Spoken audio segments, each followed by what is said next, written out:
think Councillor Robinson has also joined the meeting. Great. Good morning, Jay. Hi. I had a heck of a time getting in, but I'm in now. So yeah, we all had a little struggle, yes, but I did too. I don't know what happened to Councillor Filling, but we've got to begin because we've got a very busy agenda. And Jay, you have a lot of items on today's agenda. Okay. Is that a thumbs up? That's correct, to the chair. Okay. Good morning. My name is Councillor James Pasternak. I'm the chair of North York Community Council, and we'll be chairing today's meeting. Clerk has confirmed that we have quorum, and I will call meeting 23 to order. Welcome, everybody. Today's meeting is being hosted by video conference. City staff are also connecting to the meeting by video conference. As civic buildings remain closed, the public will continue to participate electronically and can watch the meeting streaming live on YouTube at youtube.com/Toronto City Council Live. I ask everyone for their patience with any delays and technical issues. The clerk staff have connected all registered speakers to the meeting by audio.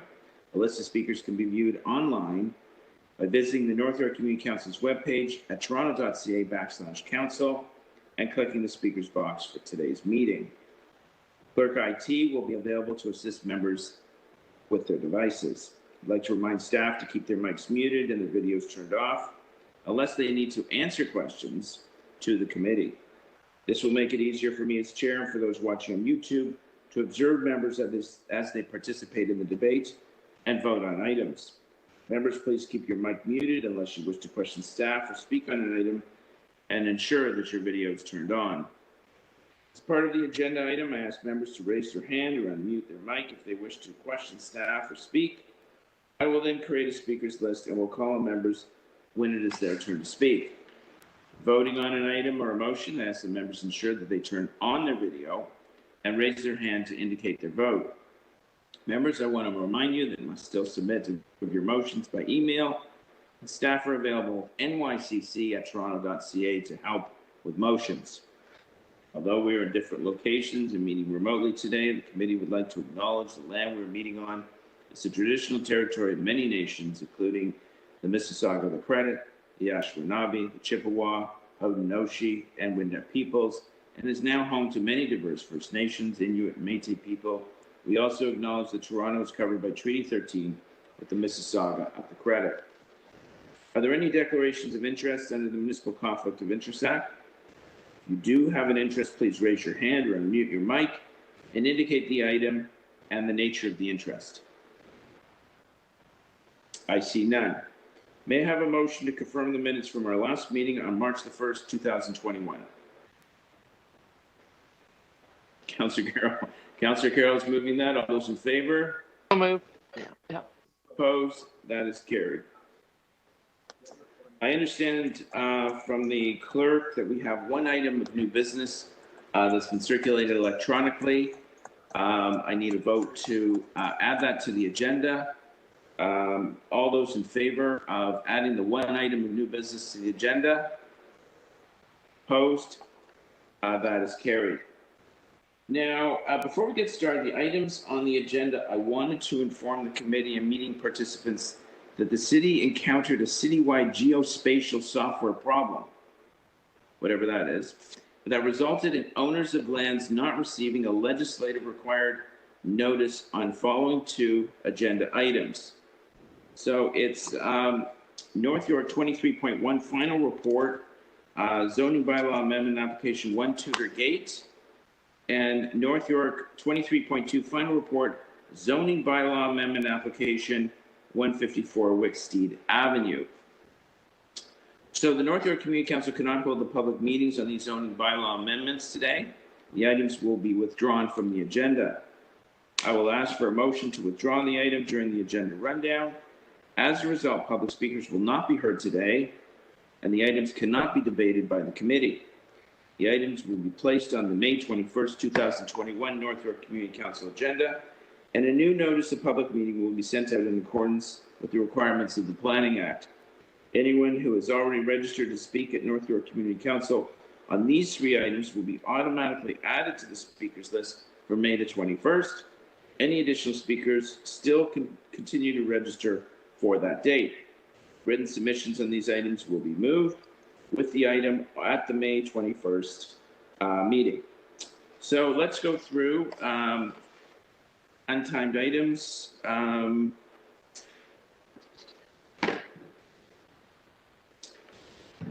We start off at 23.4, request for a direction report, official plan zoning amendment. And it involves the councillor who's not here yet. Is Councillor Fillion present? I'm here. Yes, I'll move the. You know what? I've made an error. That is a timed item for 10 a.m. I'm going to hold that down. But I'm going to go to 23.5, final report, class 4 noise area classification, 815 to 845 Eglinton Avenue East. We have speakers on the item. It is Councillor Robinson's, so we will hold that item down. 23.6 preliminary report, zoning amendment application 3374 Keele Street, Ward 6. I will move the staff recommendations to organize a community consultation. All those in favor? Opposed? That is carried. Item 23.7, preliminary report, zoning amendment application 147 Overbrook Place. We have speakers on that item, so we'll hold it down. 23.8, preliminary report, zoning bylaw amendment and rental housing demolition applications 1710 to 1736 Bayview Avenue. We have speakers on that item as well. That was Councillor Robinson's item. 23.9, preliminary report, zoning bylaw amendment and plan of subdivision applications 6 Foxdale Court. Councillor Carroll. Thanks, Mr. Chair. I can move the staff recommendation to hold a community consultation, and I've already given the expanded notice boundaries to planning staff. Okay. Recommendations moved. All those in favor? Opposed? That is carried. Item 23.10, preliminary report, zoning bylaw amendment, 10 Reddington Drive. Councillor Carroll. Same again. I can move the staff recommendation to hold community consultations, and we'll be expanding the notice area as well. Okay, item has been moved. All those in favor? Opposed? That is carried. 23.11, preliminary report, official plan and zoning amendment applications 589 Shepherd Avenue East and 7 to 9 Barberry Place. Councillor Carroll. Exactly the same thing. Adopt the staff recommendation to hold community consultations. Okay, staff recommendations moved. All those in favor? Opposed? That is carried. 23.12, preliminary report, zoning amendment application 6035 Bathurst Street. I have a motion on this that I sent to the clerk, which is to send it back to staff for discussions with the applicant about improving their application. Yeah, I should move more of those motions. Okay, so we're not going to move this forward. All those in favor of referring it back to staff? Opposed? That is carried. Preliminary report, this is 2313, preliminary report, official plan and zoning amendment applications 45 to 47 Hendon Avenue. I'll move Fillion? staff recommendations. I'll move. Okay, staff recommendations moved. All those in favor? Opposed? That is carried. 2314, accessible parking space. I'll move the staff recommendation, Councillor Cole. Yeah, Bedford Park Avenue. Yes. Okay, staff recommendation moved by Councillor Cole. All those in favor? Opposed? That is carried. Item 2315, payment in lieu of parking, 310 Wilson Avenue. That is my item. I will move the staff recommendations. All those in favor? Opposed? That is carried. 2316 parking amendments, Wilson Avenue. Councillor Cole. Move staff recommendation. Okay, staff recommendations moved. All those in favor? Opposed? That is carried. 2317 parking amendments, 9 Mark Avenue. Councillor Carroll. Thank you. Yes, well, actually, I think this one doesn't have the report attached, but the polling has been done and staff recommend the directions within, so I'll move the motion. Okay. Councillor Carroll is moving the staff recommendations. All those in favor? Opposed? That is carried. NY 2318 parking amendments, Bales Avenue. Ward 18, Councillor Fillion. Move staff recommendations. Okay, staff recommendations moved. All those in favor? Opposed? That is carried. 2319 car share vehicle parking area, Harrison Garden Boulevard. Councillor Fillion. I'll move staff recommendations. Staff recommendations moved. All those in favor? Opposed? Opposed? Carried. 2320, traffic control signal relocation, Shepherd Avenue West and Tudor Road. Councillor Fillion. I'll move staff recommendations. Staff recommendations moved. All those in favor? Opposed? That is carried. 2321, Vision Zero safety plan right turn on red prohibitions. So that involves 4 councillors, Ward 6, 15, 16, and 18. I see my name's on there. Councillor Fillion, Councillor Robinson. Is there anyone, I'm fine with trying it out on Bainbridge and Bathurst.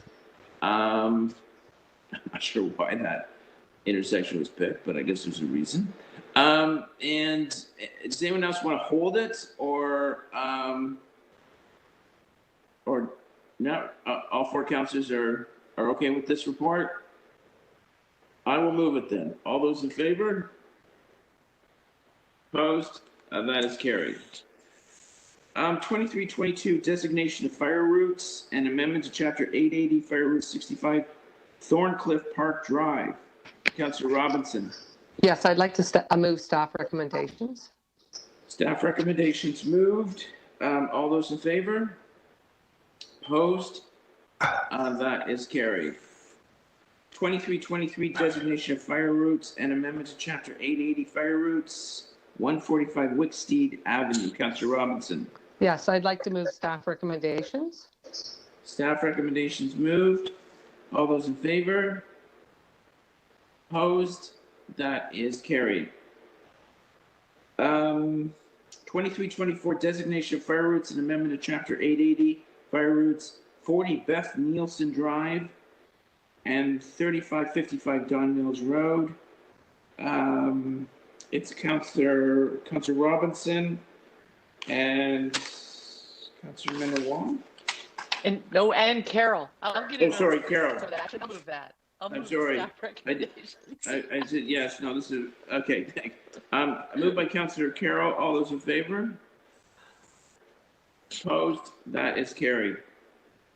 2325 naming of a proposed private street at 104 to 110 Bartley Drive. I'll move that. Councillor Minawong. Moved by Councillor Minawong, Deputy Mayor. All those in favor? Opposed? That is carried. 2326, naming of a proposed public street at 939 Eglinton Avenue East. Councillor Robinson. Thank you, Mr. Chair. I'd like to move staff recommendations. Okay, staff recommendations moved. 2326, all in favor? Opposed? That is carried. Item 2327, appointment of public members to the Larry Grossman Forest Hill Memorial Arena Board. I'll move staff recommendation, Councillor Cole. Councillor Cole is moving staff recommendations. All those in favor? I got a few hands, and there we go. Opposed? Anyone opposed? Okay, good. I remember Larry. 2328, appointment of public members to the North Toronto Memorial Arena Board. Councillor Cole. Can I hold that? I want to ask a question of staff. Sure, the item's held. 2329, removal of a director from the Young Lawrence Village Business Improvement Area of Management. Councillor Cole and Councillor Robinson, actually. Yeah. Well, I guess we'll move staff recommendation. Yeah. Councillor Robinson, are you okay with that? Yes, I am. Okay. Staff recommendations moved. 2329, all those in favor? Opposed? That is carried.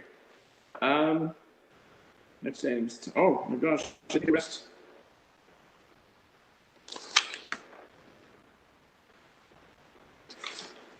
We could do, we have a minute. Did you want to do the new item or did you want to read through? It's just approval of, this is my item here about a brewery.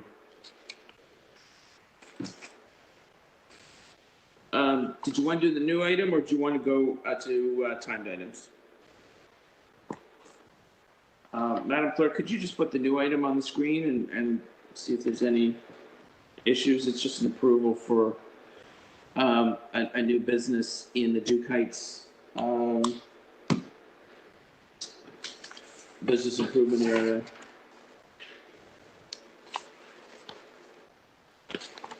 Oh, there we go. Okay, so this apparently was a regulatory requirement. So City Council advised the Alcohol and Gaming Commission of Ontario of its support for the application of Blood Brothers Brewery. I don't know why they didn't name it that. 300 Supertest Road for manufacturer's limited liquor license sale for sales by the glass.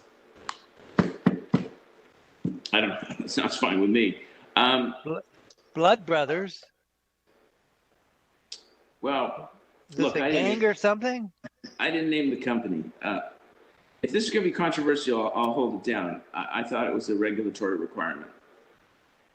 All right, let's call for a controversial vote.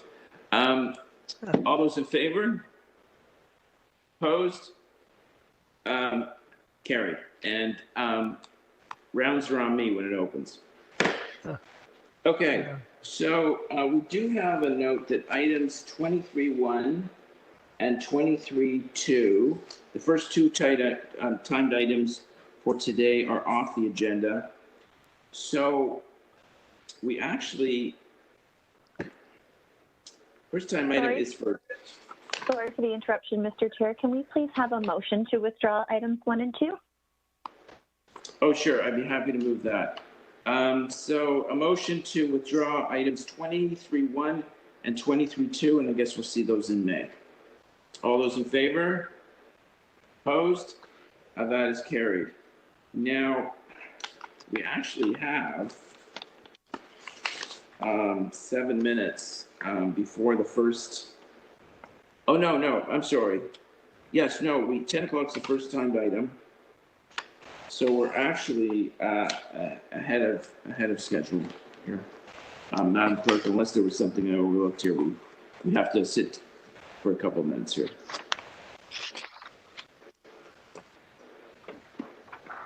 We could address Councillor Cole's held item. It isn't timed. Yeah, the one about the North Toronto Arena. Oh, yes. Yes, thank you. Councillor Cole, are you ready to address that item? Yeah, is staff available to answer questions on the appointment? I believe we do have staff from public appointments signed on to the meeting. Just bear with us a moment, please.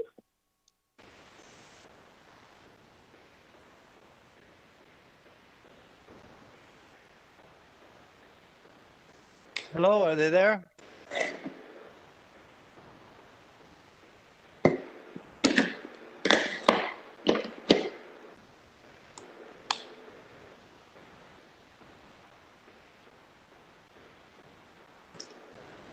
Yes, hello?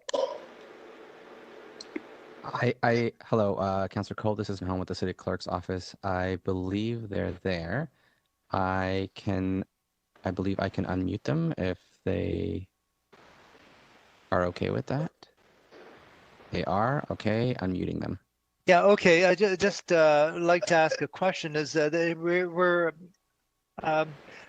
Here's public appointments is recommending 2 new appointments to this arena board.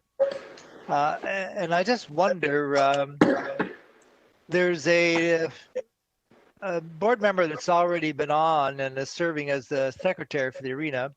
And the board members that are existing, the chair, former Councillor Karen Stintz, and the arena manager, etc., are asking why can't that board member who still wants to serve continue to serve? You can add why couldn't you just add the 2 new ones and keep the existing member on for continuity, given it's COVID and everything? Why can we do that? Through you, Mr. Chair. Are you able to hear me now? Yes, Robin. Okay, great. Thank you. Thank you for the question, Councillor Cole. So there were 2 incumbents whose terms ended in February, and the Public Appointments Office conducted recruitment, as we do when terms end. And they took into consideration a couple different things: feedback from the arena manager and the chair of the board, as well as the council approved skills and qualifications. And then through the interview process, came to a recommendation. So one of the incumbents is being recommended for reappointment, and then there was 1 new person who was being recommended in order to, as you mentioned, maintain the continuity of the board and also allow for a new voice and perspective to serve on the board. But again, the question I asked, why can't we just keep the existing secretary on there and add these 2 additional members? So the composition of the board is, so there's 4 public members. There's 2 public members whose terms have not ended yet. And then there were the 2 members whose terms ended. So in order to keep the person who's not being recommended for reappointment, one of the other 2 who is being recommended, you would have to switch the names. So there's only 2 positions available currently. So as a community council, we can't make an amendment and just asking for the 2 new ones and the existing one to stay on. Do we need a city council change of the bylaws of council to do this? Or, I mean, this is a pandemic and there's not too much going on in the arena right now. I believe that would require a council decision and a change to the terms of reference. I'm not sure if someone's on the line that could confirm the process for that. Anyways. No, it just seems we've got a very good member there that wants to stay on and help. And I don't know why we would get rid of him when he's obviously highly motivated and qualified. And anyways, that's all. It was, I don't want to make a federal case out of this, but that was the question that I wanted to get clarification on. You want to send it up to council with a recommendation? Let's just keep holding it. We've got to get some more information on this. Maybe I'll get it offline. But anyways, just continuity thing. So let's just continue to hold it, and I'll see if I can get more information. Thank you. I don't want to hold up the council. Okay, thank you, Councillor Cole. I have, I have 10 o'clock. Mr. Speaker, could I just clarification about item 23.5? When will that, no, I'm sorry, not that one, 23.8. When would that hit the agenda? At what time? So 23.8 is not a timed item. We've held it because of speakers. Okay, so when would that, there's just a lot of interest in that matter. So I just wanted to get a sense of when that would. You don't have to tell me right now, but There's a lot of interest in that application. It's quite controversial. Yeah. Did you want it moved up to the closer to the top of the agenda? It's not that far off, but Okay, no, it's fine. No, it's fine. I just wasn't sure. Thank you. okay. Well, let's see how things go for the 10 o'clock items, and then we can juggle around. Maybe we can juggle around 23.8. All right. That sound okay? All right. So we're at 23.3. Request for a directional report, zoning bylaw amendment, 1460 Victoria Park Avenue. Now, we do have two speakers on this item. Do we have Kevin Bouchard on the line?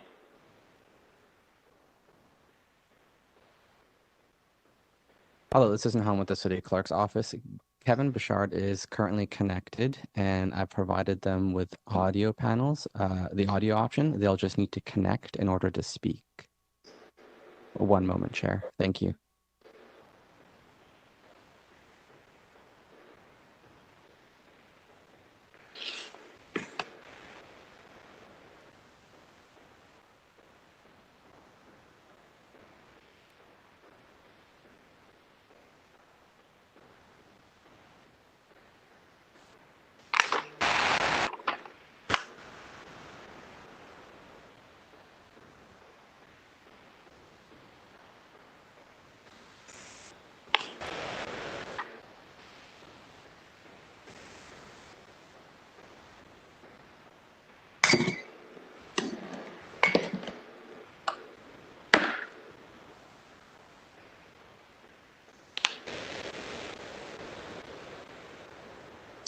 All right, we're on a.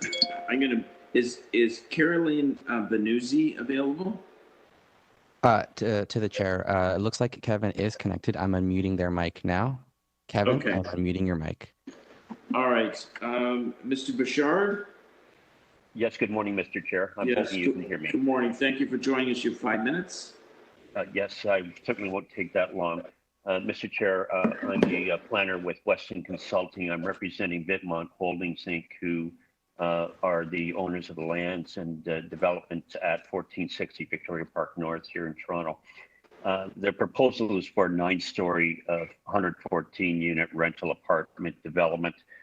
We've read my client has reviewed the report and has no objections to the report going forward. I want to remind the committee, if I could, though, that this is a developer who is interested in bringing these lands forward to development, but the lands are being withheld pending the outcome of the Golden Mile secondary plan review, particularly relating to the realignment of O'Connor Drive. Certainly, it's our interest and intent to develop the lands for rental housing if we are not precluded from moving forward by the Golden Mile secondary study and the realignment of O'Connor Drive. Our interest is in seeing this matter resolved as quickly as possible and work through the completion of an environmental assessment review as part of the Golden Mile secondary plan. But in the meantime, appreciate staff's involvement and support in resolving remaining issues respecting the proposed development so that it might be brought forward at an appropriate time when the Golden Mile secondary plan issue is resolved, if in favor of development of these lands. These are my comments, Mr. Chair. I have questions. If you have questions, I'm quite happy to take them on behalf of yourself and the committee. Okay, thank you very much. Any questions for the deputant? No, I don't see any. Thank you very much. Thank you. Carolyn Benuzzi.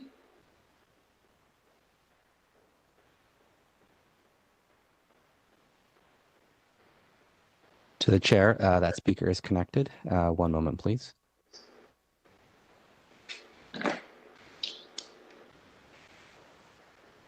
Carolyn, I am now unmuting your mic. Thank you. Ms. Benuzzi? Yes, thank you very much. Yeah, thank you for joining us. You have 5 minutes. Okay, I live at 1420 Victoria Park, and it's a 300 unit for seniors. Now, the reason there is not much input for this meeting is because English is not the main language here. So it's maybe just myself that is speaking for this building. But there is seniors of all ages, and between me and the building they're going to build, I only have a driveway there. So that means my windows and my balcony, all the time they are building, we will not be able to use on the north side because of the dust and the noise. And a lot of people here have breathing problems, and some have to stay in bed. And the other concern I have is the traffic. Victoria Park is a very busy street. We have a beer store across the street. We have Eglinton Square across the street. And we have a small mall up the street. Now, all that traffic goes on to Victoria Park. A lot of seniors are injured or end up being dead because the drivers do not want to give the seniors the time to cross the streets. So there is a lot of signs around here saying this is a seniors area.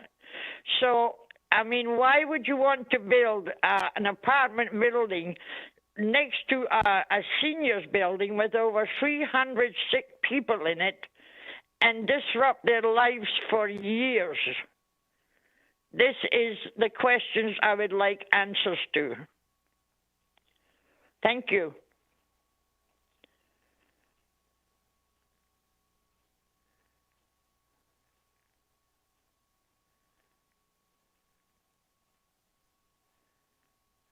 To the chair, you are currently muted. Thank you. Any questions for the deputies? Yes, I would like some answers to some questions. Okay, hopefully there's some questions. Are there any questions for the deputies? Okay, none? Okay, thank you. Thank you very much for participating. Any questions for staff?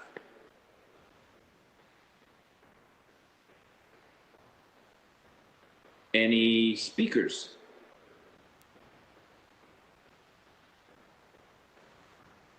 Would anyone like to break this silence and move the recommendations?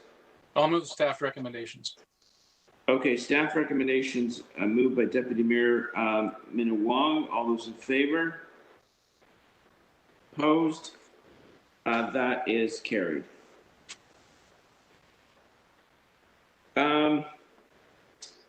Item 23.4, request for director report, official plan and zoning amendment applications 6080 Yonge Street and 11 Homewood.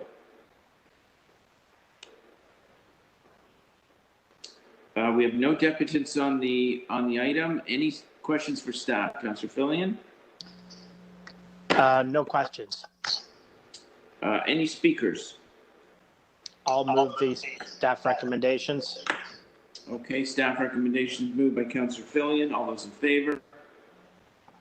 Opposed? That is carried. Now, Councillor Robinson, did you want to move 23.8? We could do it next if you want. Speakers on that item, Mr. Chair, I believe. Yeah, no, we can go to it now if you want. That's whatever. Yeah, as long. Yep, that's fine to go there now. If you're. Okay. I just want to make sure we've got the speakers standing by. Right. Okay. So, Madam Clerk, do we have Alex Savanu available to speak? I realize we've altered the agenda slightly.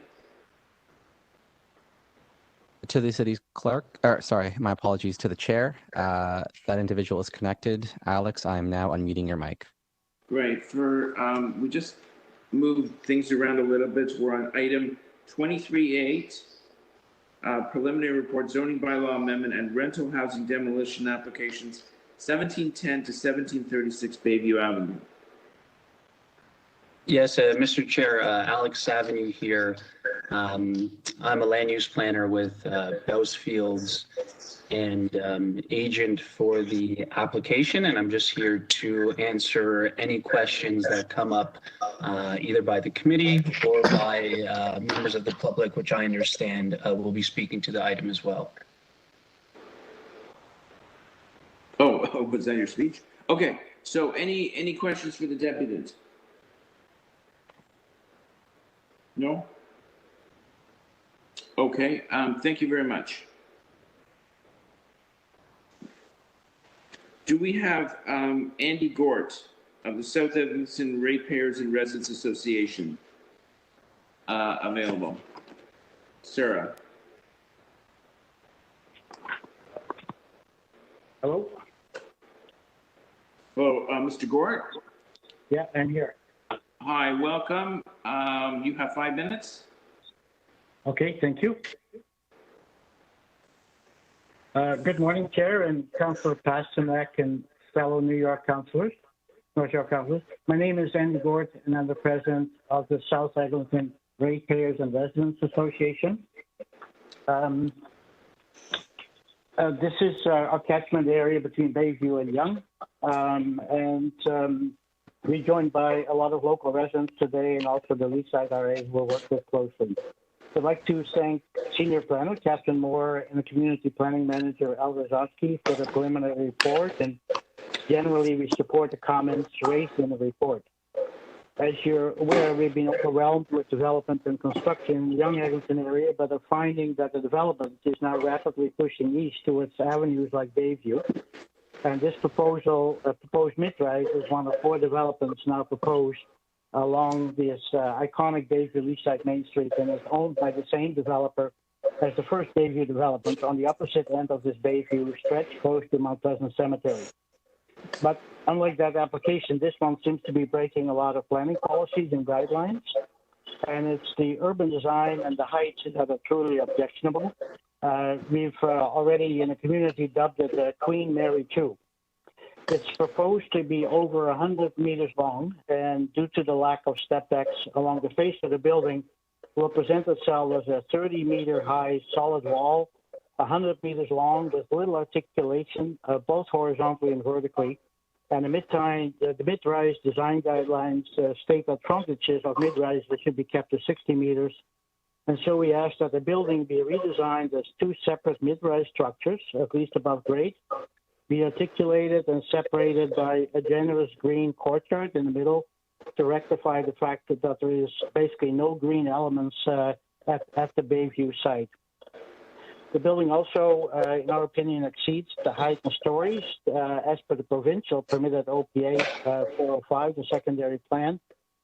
We see it as 10 stories, and it should be 8. With the grade dropping sharply at this north end of the building towards the Bayview Eglinton intersection, it looks more like an 11-story when you approach from the north.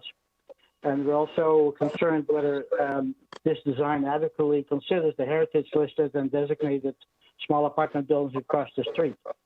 And at the rear, the building fails to respect the 45-degree angular plane, and it represents itself as excessively long and too steep, and overlooking privacy, overlooking the backyards of the adjacent neighborhood. So that's a concern to us for the neighbors to the north. There is one aspect that we appreciate, and that is that the development respects the rear lot line, where there's a lot of mature trees that anchor a steep slope that goes to the neighborhood backyards.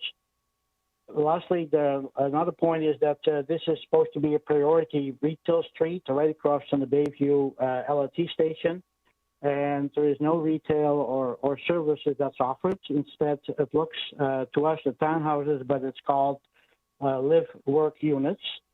So those are some of our concerns, and I think some of the other speakers will speak to the size of units and the traffic concerns that we see as well. And I will stop at this point. Thank you very much for your time. Great, thank you very much for your comments. Just for clarification's sake, we're not deciding on this application today. It is only to commence community consultations. Any questions for the deputant?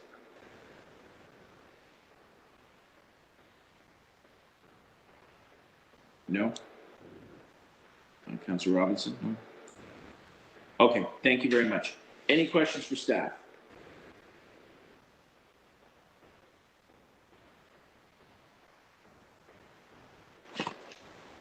Mr. Chair, I believe there's other speakers.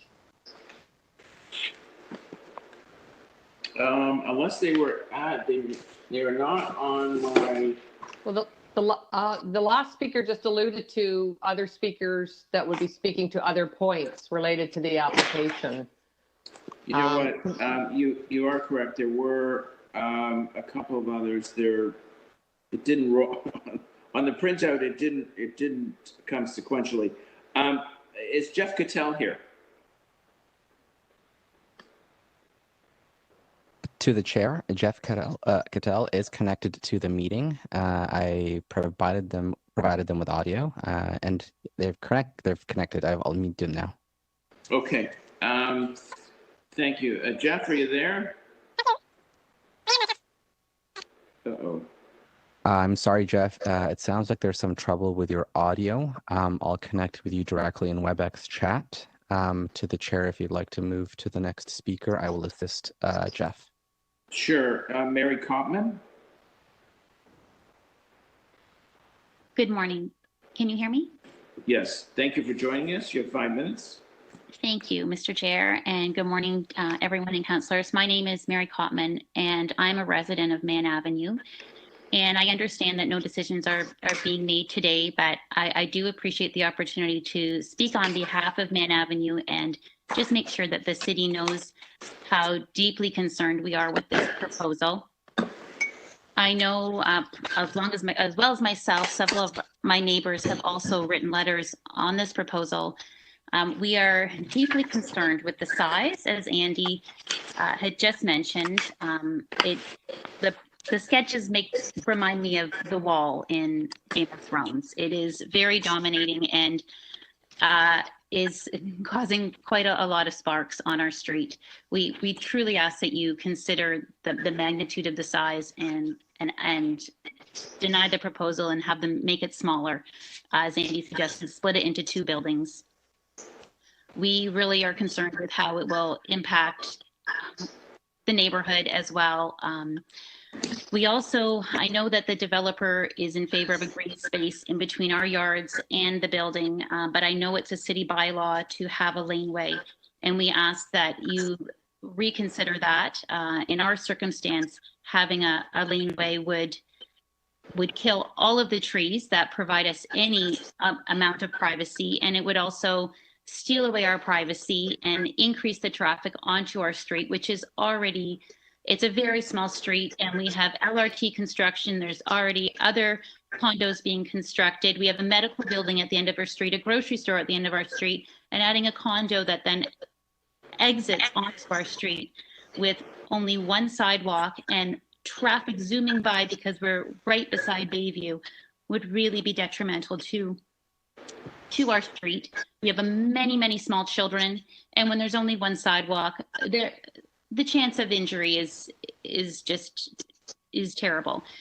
So I know no decisions are being made. We just really wanted you to know we're very concerned. I know there'll be a huge turnout at the community meeting next month from other residents on our street. So I do appreciate your time this morning. If there's any questions, I'm happy to answer on behalf of the residents. Great. Well, thank you very much, Mary. Are there any questions for the deputant?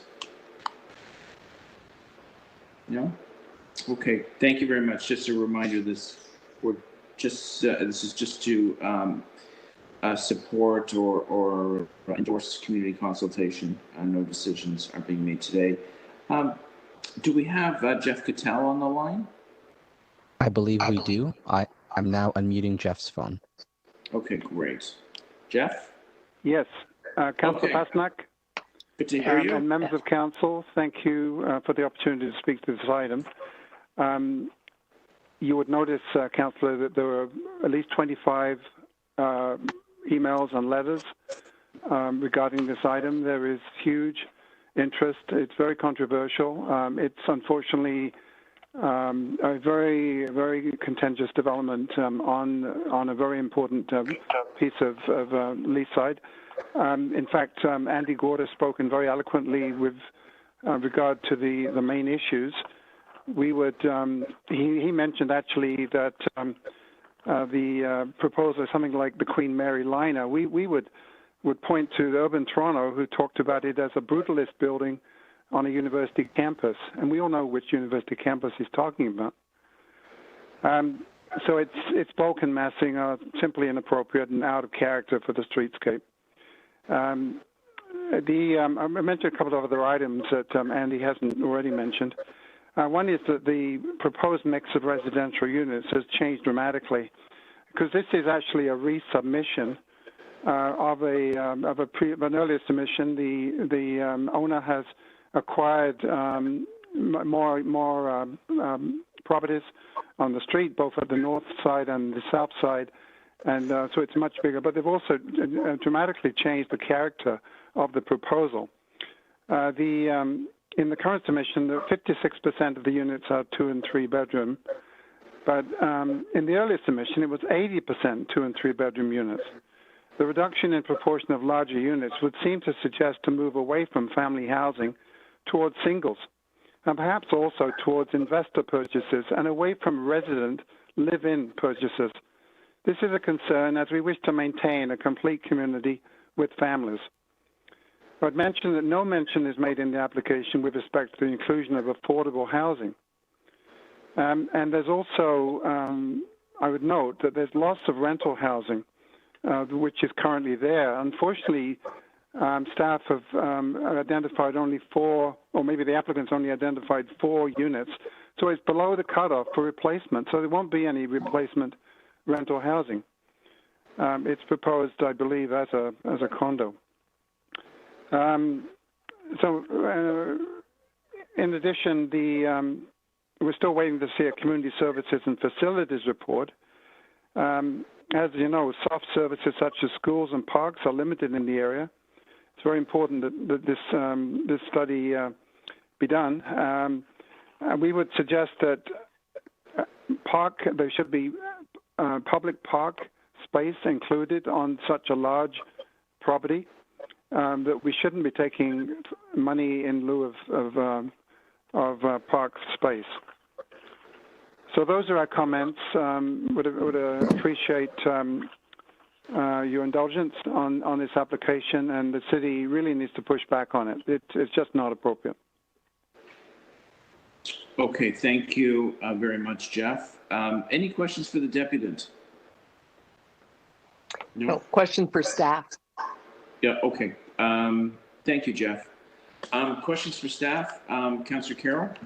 To the chair, I apologize for the interruption. There are 2 call-in users we have not been able to identify, and they may be speakers on this item. With your permission, I'd like to identify them now. Oh, okay, sure. Do you want to check whether they're interested in this item? Yes, please. Okay. Hello, this is Nahom with the City Clerk's Office to call-in user 416-434. I'm unmuting your mic. If you could please identify yourself.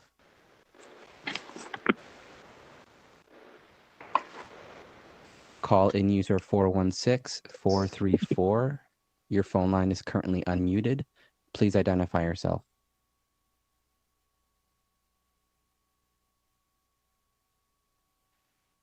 This isn't home with the City Clerk's Office to call-in user 289688.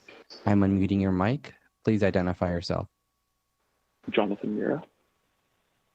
Hi, Jonathan. Are you a registered speaker on any of the items? Yes, item 2340.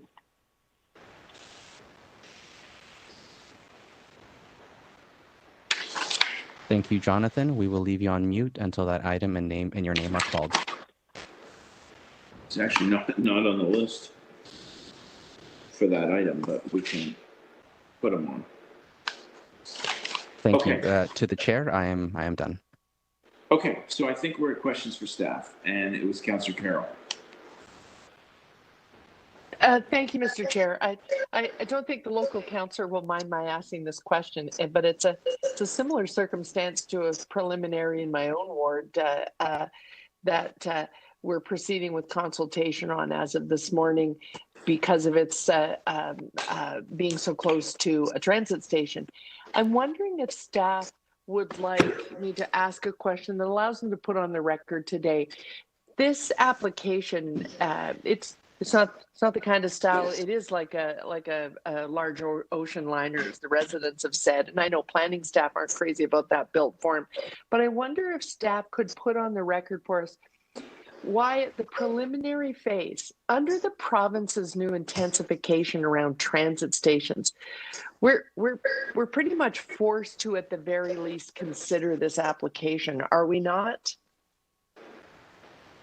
Through you to the chair, through the chair, yes, we are required to be looking at this as an intensification area. The site is designated mixed use and it's in close proximity to the Bayview Leaside LRT station.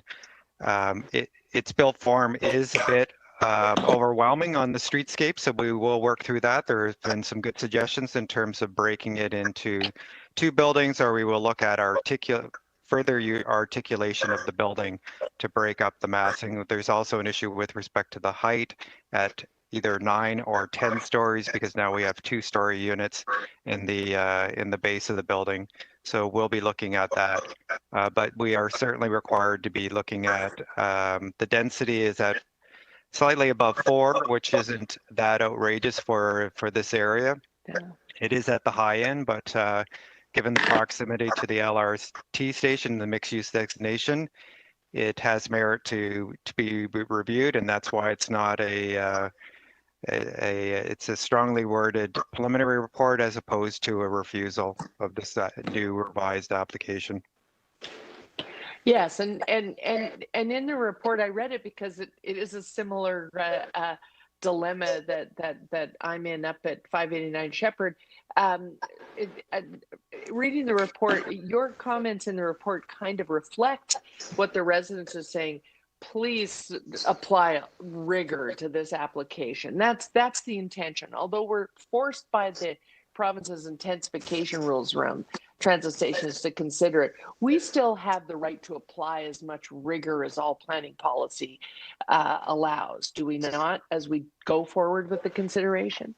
Yes, that is correct. And we will apply the angular planes. We'll look closely at setbacks and step backs. Certainly, the envelope of the proposed building needs to be reduced, shaved down in a variety of different ways. Right. Thank you. Those are my questions. Thank you, Mr. Chair. Thank you, Councillor Carroll. Any other questions for staff? Councillor Robinson. Yes, I do. Thank you very much, Mr. Chair. So for those members who don't know, this application is actually doubled in size almost with 5 additional properties. So to the planners, this was a substantial change to this initial application. Why has city planning not considered this a new application? Through the chair, we had discussions with legal staff about the approach to take with the revised application, and it was decided they had their existing application in, although it expanded considerably in terms of land area, that we would proceed with the existing application as opposed to requiring a new application. Very unfortunate, because I don't agree with that course of action. But I mean, does this not bring us closer to an LPAT hearing? Does this not, shorten the ability for us to battle this and increase their ability to appeal? And do you think that's fair to the local residents who have been actively involved in this since day one? Through the chair, yes, if we would have required a new application, that would have given more time in terms of the review of the application. We did have a community meeting. That this developer is quite transparent. We had a community meeting at that time. They identified that the application would be revised, so people were told as soon as possible. We had done our technical review in terms of obtaining comments on the first proposal. The second proposal, some of those comments would, yes, changed by the nature of the development, and some would not.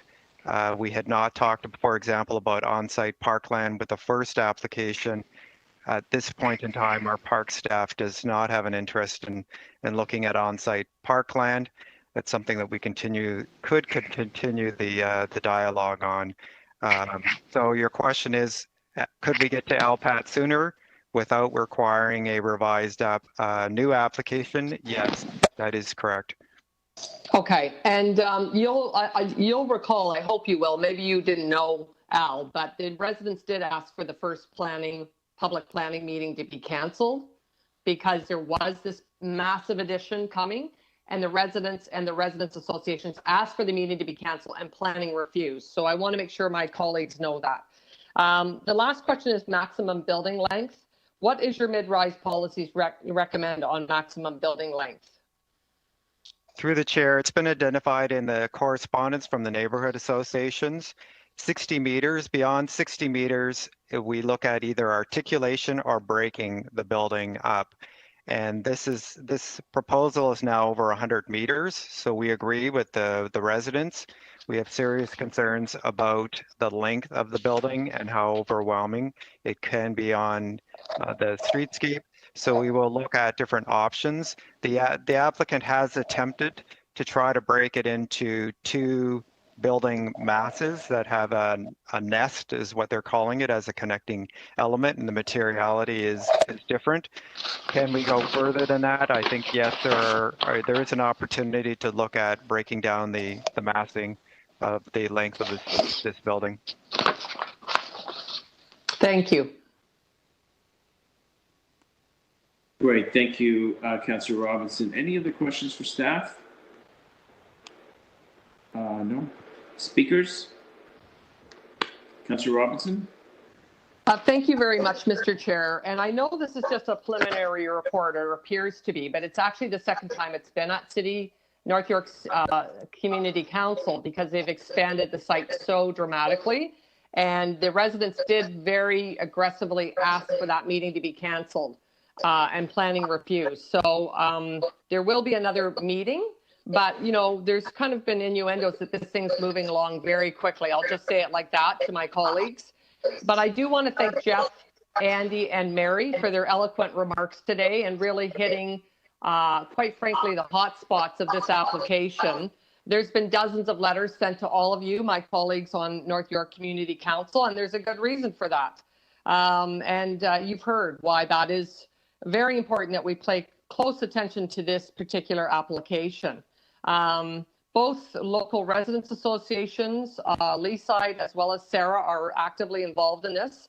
And, you know, 5 huge properties were added to this, almost doubles the site. And so there's been a substantial and fundamental changes with this application. I firmly believe that this should have been deemed as a new application. And this is my moment to again say, we need a director in North York. I hope Eglinton is listening. I said this multiple times. I've met with Tracy. I've moved motions on it. We need a director. We have excellent planners. They're working around the clock. I'm not trying to criticize anybody, because I can't tell you how hard the 3 rotating managers have worked. I think it's extremely unfair what's happening. And this is an example of something, in my opinion, that's fallen between the cracks. If we had a director, this would have definitely been brought back to the beginning. And I just have to say, it's a very unwelcome precedent. It's ruining our main streets. Bayview Avenue is a beautiful street to walk, shop, live, play. This is the beginning of the end. This is the height, the step backs, the projection into the rear angular plane, the loss of existing rental housing, one of the biggest issues we face as a city right now. The height, the development also, I mentioned the height, but the development will also particularly impact the properties along Main Avenue, the parallel residential street to the rear. So we've heard a lot from those residents. Some people have sold. One particular person who was leading this charge, the chair of the working group for the neighborhood, sold his property. So this is the kind of concern that we're getting from the neighborhood. And like I said, the first submission was 65 meters, that frontage on Bayview. Now it's 103. The frontage on Bayview is 103.4 meters.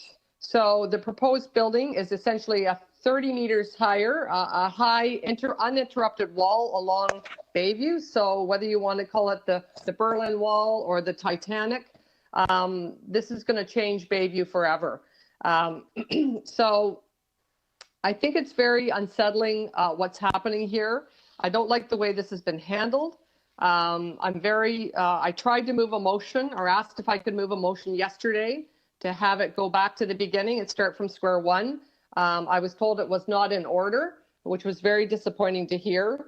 But I just want to let you know a bit more about this application and let you know that I stand behind the neighborhood and will be not supporting. It's going to be a huge number of mature trees removed for this development. This is a great community, very engaged. They've come to the table. They're trying to be reasonable. And I just think we have to make sure we do a thorough analysis of this and not rush. So I want to thank the city planner, Catherine Moore. She has been so gracious and worked so closely with the neighborhood, engaging them. Great, amazing bedside manner. She's a very impressive planner. So thank you to her. I would also like to thank Sarah, the Leaside Residents Association, and all the residents on Main Avenue for their continued engagement on this file. And we'll continue to work together very closely on this matter.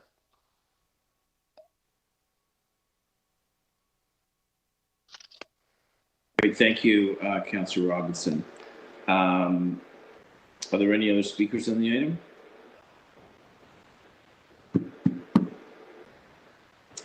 I didn't know anything about any of your motions being declared out of order. That certainly didn't reach my desk. And we already have referred back one preliminary report staff application back to staff. Well, apparently, I'm sorry to interrupt, Mr. Chair. The motion was run by legal, and legal said it was out of order. So it was to ask that the application be treated as a new application because of it's completely changed. So, but I was told it was ruled out of order. If it's not, I'd be thrilled, but I was told last night it would be ruled out of order. Yeah, maybe so, but I believe Councillor Fillion moved the motion to send a preliminary report back for more work. And we adopted it earlier in the morning. I don't know whether that would apply here, but I didn't see the problem with it. If the clerk would speak to this, because if we could start from square one on this, given the magnitude of the changes, that would be very much appreciated by not just me, but the community. Right. Well, Councillor Robinson, if you want to hold the item down and draft a motion similar to Councillor Fillion's, where we're sending it back for more work, I'd be happy to declare it in order. Okay, thank you. We'll hold this item down then. I'll hold this item down. Okay. Item 23.5, Class 4 noise classification, 815 to 845 Eglinton Avenue East. And we do have one speaker, Madam Clerk, Ann Benedetti from Goodman's.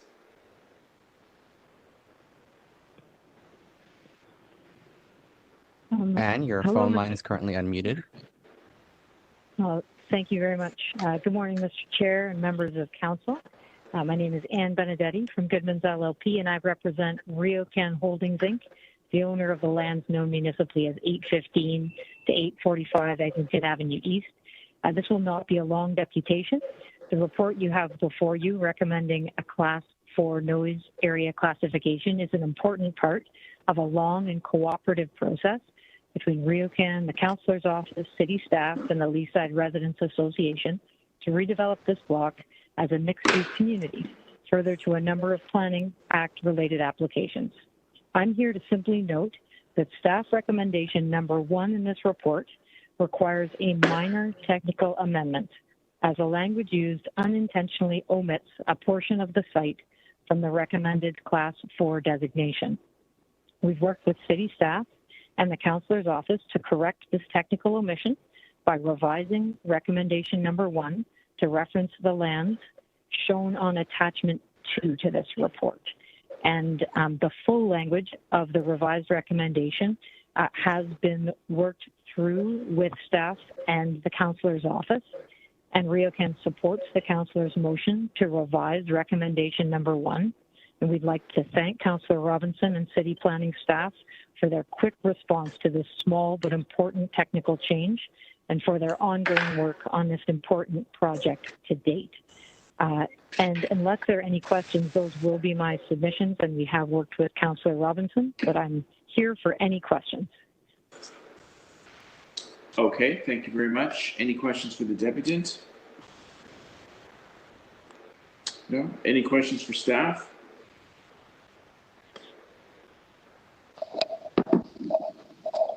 Councillor Robinson? No, but I will move the technical amendment. Okay, so no questions for staff. And as speakers, Councillor Robinson? The technical amendment. Okay, the technical. Staff have provided. Okay, there it is on the screen.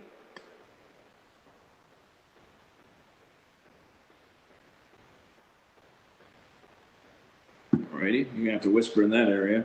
Okay. All those in favor? Opposed? That is carried. Next item is 23-7 preliminary report, zoning amendment application 147 Overbrook Place. And we do have a speaker. Is Tay Ryak on the line? Good morning, sir. It's Tay Rook. I'm the planner for the owners of the property of 147 Overbrook. Don't have really much to say other than to say that I'll be answering any questions. We were possibly anticipating somebody speaking to this matter, so that's why I'm here. But I am in support of the preliminary recommendations for a public consultation meeting, which we are very looking forward to. Okay. Great. Thank you very much. Any questions for the deputants?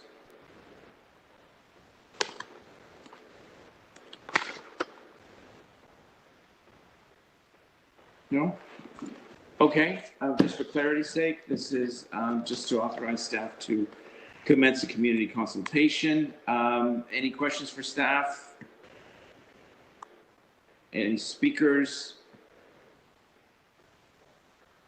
Yeah, I will move the recommendations to commence the community consultation on this report.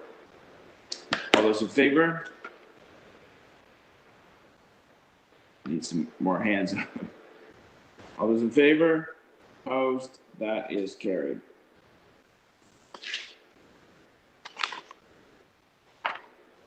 So we're going to jump ahead to item 2330, intention to designate under Part 4, Section 29 of the Ontario Heritage Act, alterations to a heritage property and authority to enter an heritage easement agreement, 2365 Bayview Avenue. Now, I do not see any speakers on this item. Any questions for staff? Councillor Robinson? I have a motion I'd like to move. Oh, okay, so we'll get speakers in a minute. Any other? Sorry, there's speakers? Okay. No, councillor speakers. Okay. Yeah, that's when you'll move your motion. Any questions for staff? No questions for staff. Okay, speakers, Councillor Robinson? Okay, I would just like to move a motion to refer this back to staff to work with the property owner on a new set of recommendations that protects the heritage value of the property. So it's a bit of a complex situation in that it's a very big property, but only parts of it are heritage. And so I just need the staff to meet with the property owner and make sure we are protecting the heritage value of the property. So that is my motion. I believe it is the clerks have that motion. I hope they do. Okay, let's put the motion on the screen. There we go. It's just a referral motion. All those, oh, were there any other speakers? I'm sorry. No other speakers? Okay, it's a referral motion on the floor. All those in favor? Opposed? That is carried. Item 2331, residential demolition, 2655 Bayview Avenue. Do we have Todd Treadle or Treadell from the Goldberg Group here? Yes, it's Todd Treadell from Goldberg Group. Great, welcome. I'm the planning consultant for the applicant. I'll be very brief as well. What we've been through a lengthy process in terms of obtaining site plan approval for the redevelopment of the site for 10 townhouses fronting on Bayview and 2 single detached lots on Old Colony Road.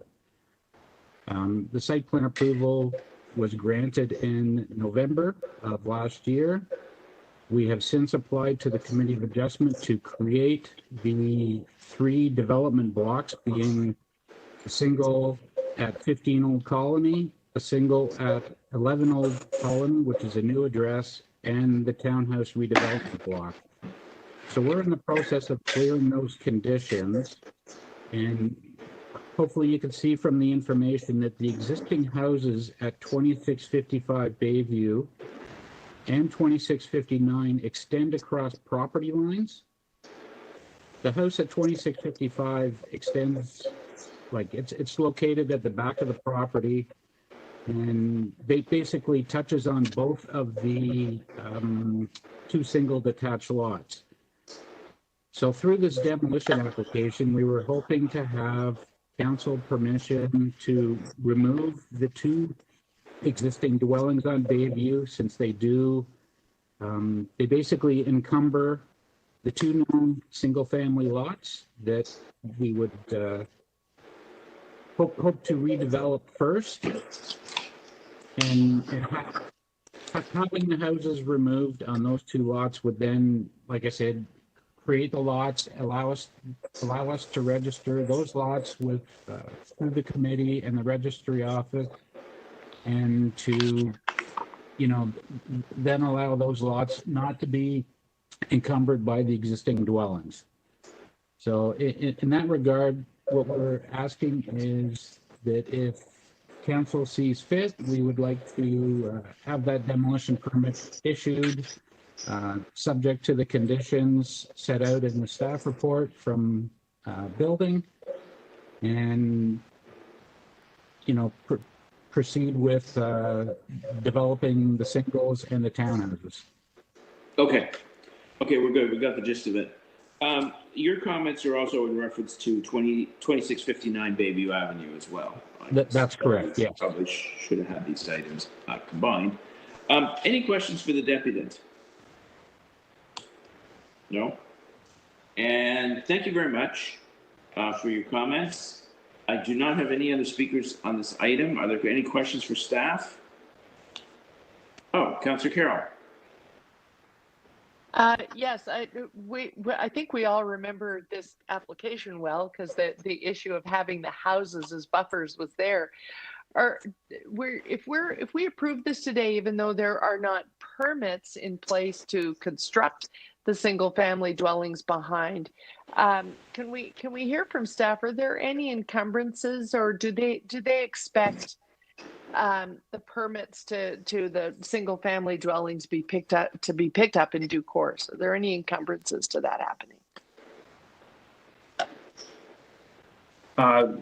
Through the chair to council, the application for building permits are not in at this point in time, so it's very hard to make that determination. But we're not expecting any. Oh. We're not expecting any issues at this point in time. Okay, and then just one other question, because I can't. This is the one thing I can't remember. Did we make it a condition of approval that the single family dwellings had to be constructed before they could proceed with the townhouses?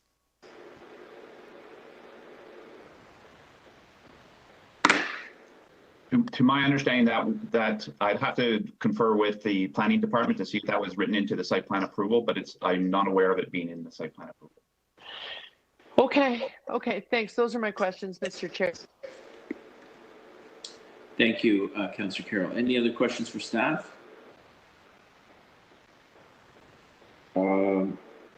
Okay, so Councillor Robinson, the demolition provides 3 options. What would you like to do? Thank you, Mr. Chair. I'm moving to refuse the application. If you drive up and down Bayview, you'll see why.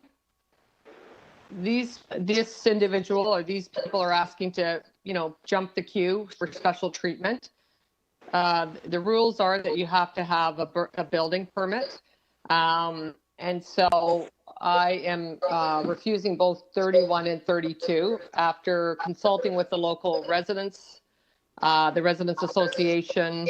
The problem is that the lots sit there forever. The grass grows up to your waist and everybody says they won't do it, but they all do it. So I encourage my colleagues to just take a drive up Bayview and see what's happening there. But basically, you're supposed to have a building permit. They do not. And for that reason, I'm going to be consistent in all applications when they come to ask to jump the queue. I will be consistently saying no, because you need to have the building permit first and then proceed. So on both, I'm refusing the application. 31 and 32. Thank you, Councillor Robinson. Councillor Carroll would like to chime in. I will just speak briefly. Madam Chair, it is precisely because I frequently drive up Bayview to get to the ward that I represent if I'm downtown beforehand. Bayview is my route, and it is precisely that reason that I ask the questions, and I can support the councillor's motion. Okay. So I think we have to do 2 votes because we didn't combine the 2 items. Yeah. So Councillor Robinson is moving number 1. Refuse the application to demolish the single-family dwelling because there's no permit to replace the building on the site. And that would be for 2655 Bayview Avenue. All those in favor? Opposed? That is carried. And we have no speakers on 2659. The previous speaker has already spoken on that. I assume there's no questions for staff. Can we go straight to a vote? On item 2332, demolition for 2659, it's the next property over. Unless there are any objections. Okay, so Councillor Robinson is also moving option 1, which is refusing the application. All those in favor? Opposed? That is carried. 2333 encroachment appeal, 41 Cameron Crescent. We do have a deputant. Is it Jesse Solani on the line? Yes, I'm here. Jesse? Can you hear me? Yes. Thank you very much for joining us. You have 5 minutes. Thank you very much. So I represent Census Design and Build, and I'm the agent for the owners of 41 Cameron Crescent. We're requesting an extension of the rear fence adjacent to Sharon Drive, and that's to increase the livable green space for the occupants. The subject property is a corner lot, and permits and enforcement do not have the authority to approve the fence encroachment application. So we're required to seek approval at the Community Council. We have consulted with transportation. We have based our proposed 1.8 meter high fence on the advised 3 meter setback from both Sharon Drive and diagonally from the end of the driveway. There's no sidewalk located on the north side of Sharon Drive where the property sits, and the local school at the end of the street uses the sidewalk located on the south side of the street. Transportation is in support of our application and subject to the recommended conditions, which they submitted to the committee. And we received 6 letters of support for our application, which were submitted albeit yesterday, but nonetheless submitted. Yeah, thank you. Great. Thank you very much for your comments. Any questions for the deputant? No? Madam Clerk, any other? I don't have any other speakers on this item. Questions for staff? No? Speakers, Councillor Robinson, what would you like to do with this item? I'd like to move staff recommendations. Okay, great. No concerns. All righty, staff recommendations moved. All those in favor? Opposed? That is carried. 2334, encroachment appeal, 298 Fairlawn Avenue. We have two deputants. Is there a Carrion Levin? Yeah, I'm here, Karen Levin. Oh. Hi. Thank you for joining us, Ms. Levin. You have 5 minutes. Hi, I'm just here to answer any questions you may have. I live at the property. We removed the fence when we rebuilt a couple years ago, but I've lived here for over 10 years, and we're just asking to rebuild the fence, but smaller than it actually was before. So that's it. All righty, thank you very much. Any questions for the deputants? No? Okay, thank you very much, Ms. Levin. Joel Podbear? To the chair, no one by that name has connected to the meeting. Okay, well, they've had quite a while. They've had an hour and a half. Okay, so we're going to move on from that. Councillor Cole, any questions for staff?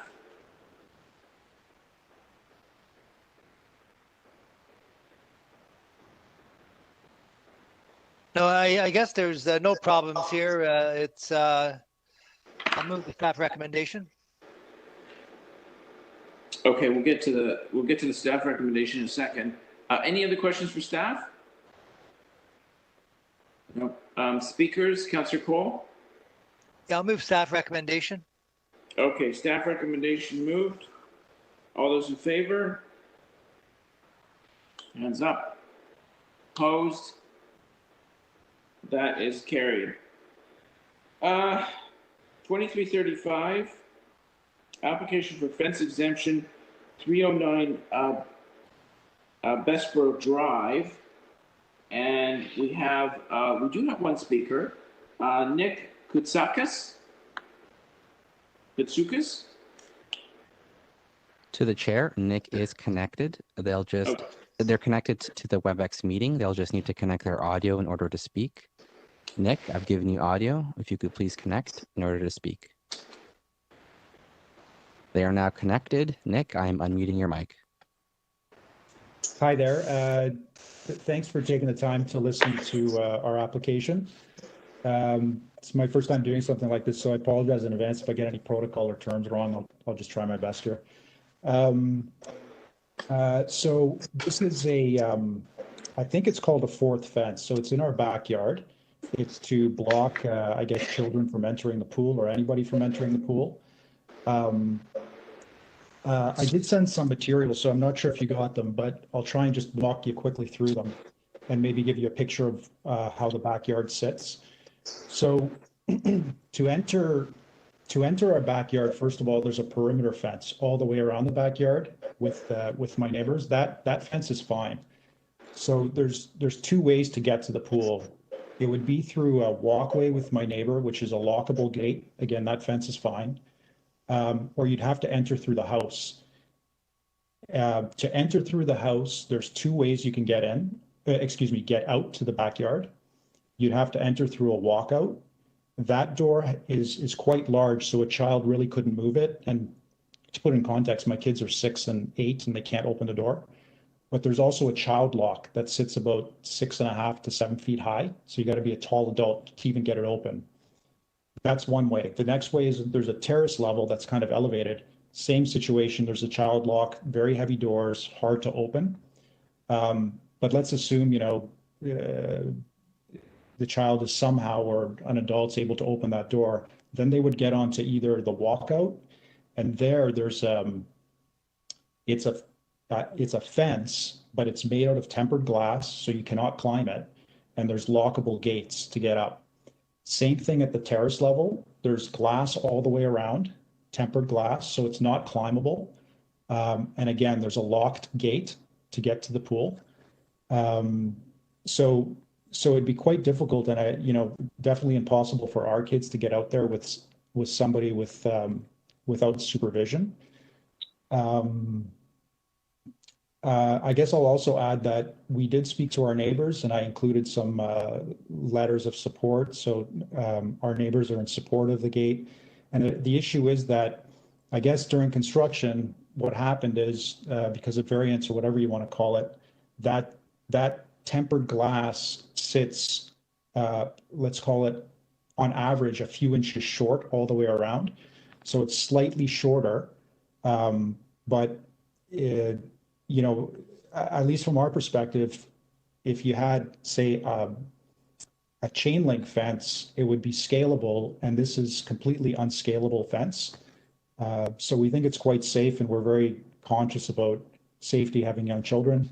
The last thing I'll mention is when we built this house, we kind of built it from an environmentally conscious space. We have solar panels on the roof. There's geothermal tubes in the backyard.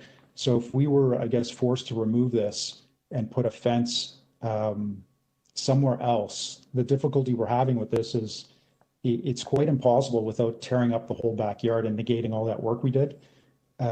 Because these geothermal systems, for example, it has spider tubes that run out in our backyard that take heat and cooling from the ground. So there's no way to drill down. And quite frankly, if we had to do that, it would almost be worse, because all of a sudden we're putting a climbable fence. So I think that's it. If there's any questions, I'm happy to answer them. I'm hoping you support our application. Great, thank you very much, Nick. Any questions for the deputants? No? Okay, Nick, thank you very much. Questions for staff? Councillor Carroll? Thanks, Mr. Chair. I'm wondering if staff could walk me through, in the report, I'm having trouble understanding the table of infractions. There's one that I can't find the deeper explanation in the report. Rear yard, fourth tempered glass pool enclosure not installed as per approved drawings submitted. The pictures don't show us anything but fences that close off the accesses from the house. Is there an enclosure around the pool of some sort that just is not to compliance?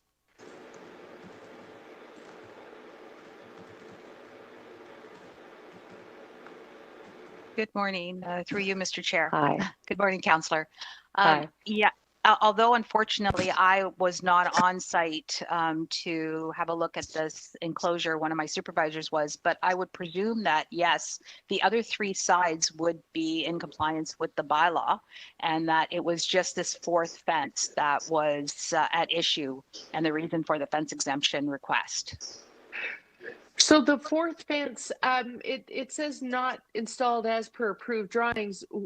I don't know that we have a picture of the fourth fence. I'm kind of confused. So the actual what is it that makes it non-compliant?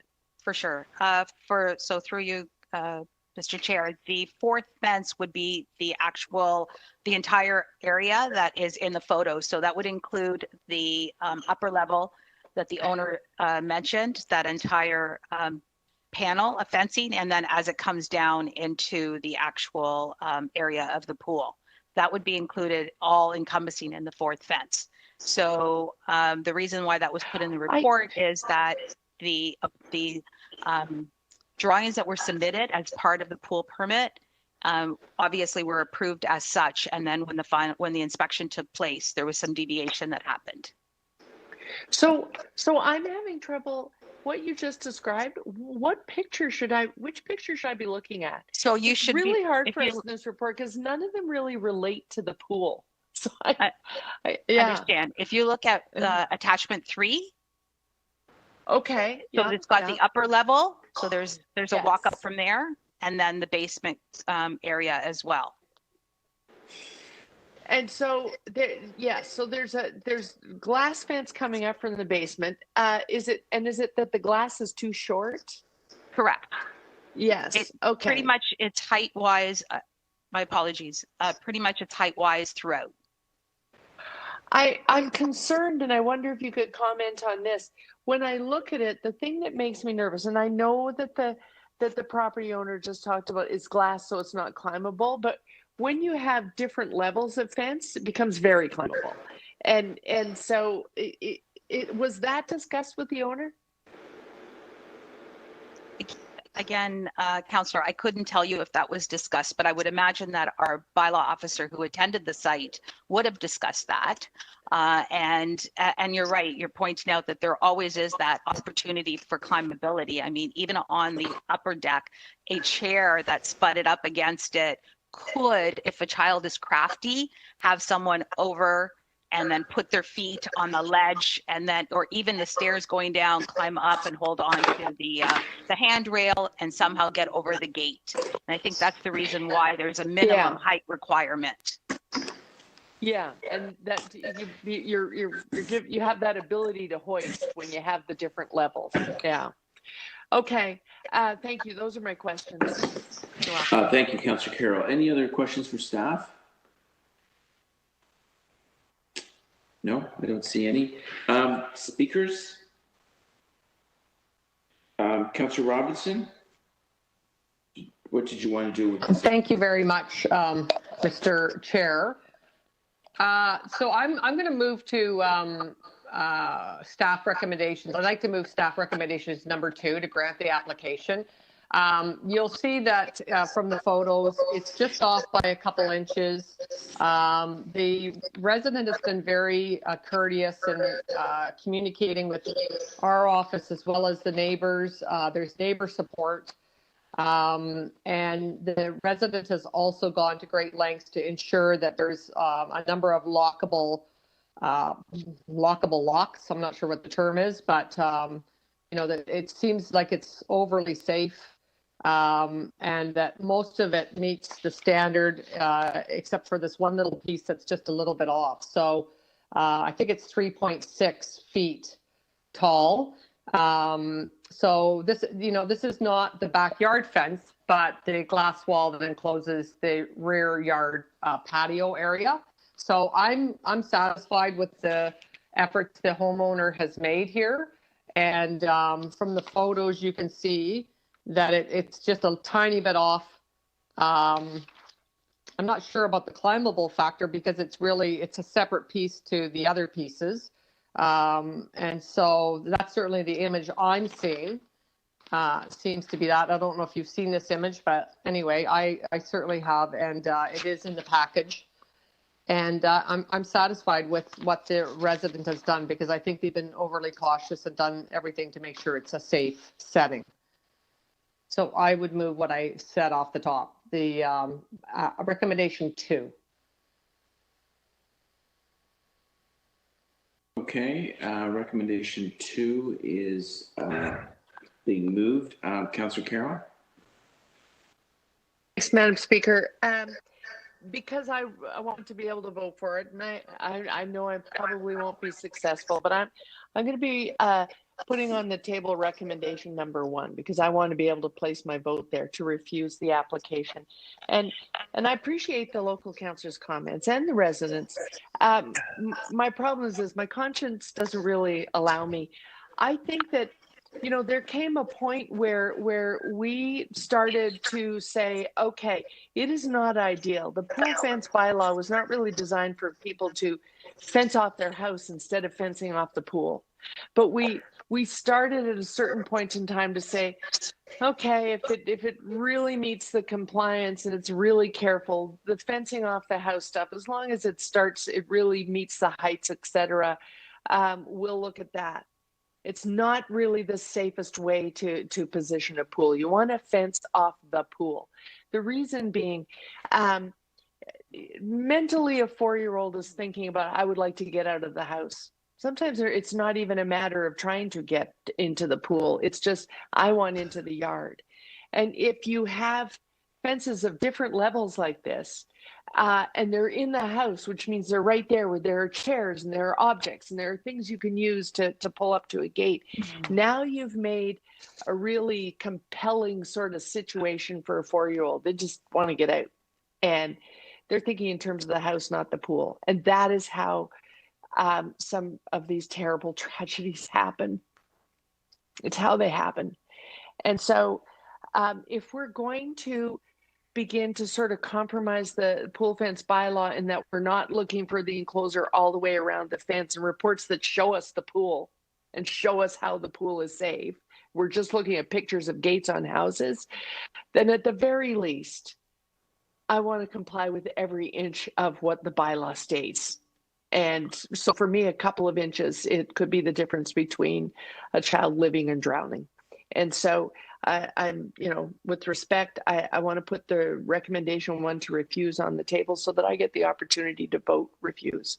Because I really think if the homeowner thinks about it, I hope they will understand that while he stated the age of his own children, as lawmakers, we have to consider the fence no matter who owns the house and at whatever time. If we put in place a fence that is not quite compliant, one day a 3-year-old or 4-year-old may live here, and we could be responsible for what happens to that person. And so I always look for compliance.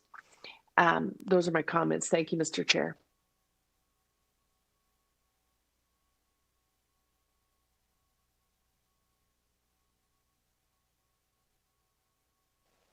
Glitch there.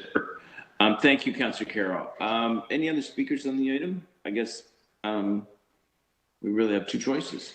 We have a refusal option and a grant the exemption option. Okay, so we're going to take number 2 first, making if it carries, then number 1 is redundant. So all those in favor of granting the exemption? I see 5 hands. Opposed? That is Councillor Carroll. Okay. Thank you very much. That item carries. Next is item 2336, 3 application for fence exemption 3 Royal Oak Drive. And I do have a speaker on that item. Is Mark Gabriel here available? Yes. Okay, Mr. Gabriel, thank you for joining us. You have 5 minutes. All right, I won't take that long. So I'm representing the owners. The owners are my parents. We've gone with a higher fence. It's a new built house. We've gone with a higher fence because after we built the house, due to the grading, we found that we're actually seeing inside our neighbors' houses, and we were requested by all 3 sides of the neighbors to actually build the higher fence so that they have their privacy. With that being said, to obviously not prevent any light or wind loading, we've done the top 2 feet pretty much in a decorative part that would just prevent direct seeing into the houses. And that's what we've done based on requests from all 3 sides of the neighbors and other neighbors that we have support to. I've provided several supporting letters from the neighbors directly affected, and they're all fully in support. Actually, I was asked to even make a higher fence, but I said we cannot go higher than that, and they're, I believe, in this meeting as well. That's it. If you have any questions, I'll be happy to answer.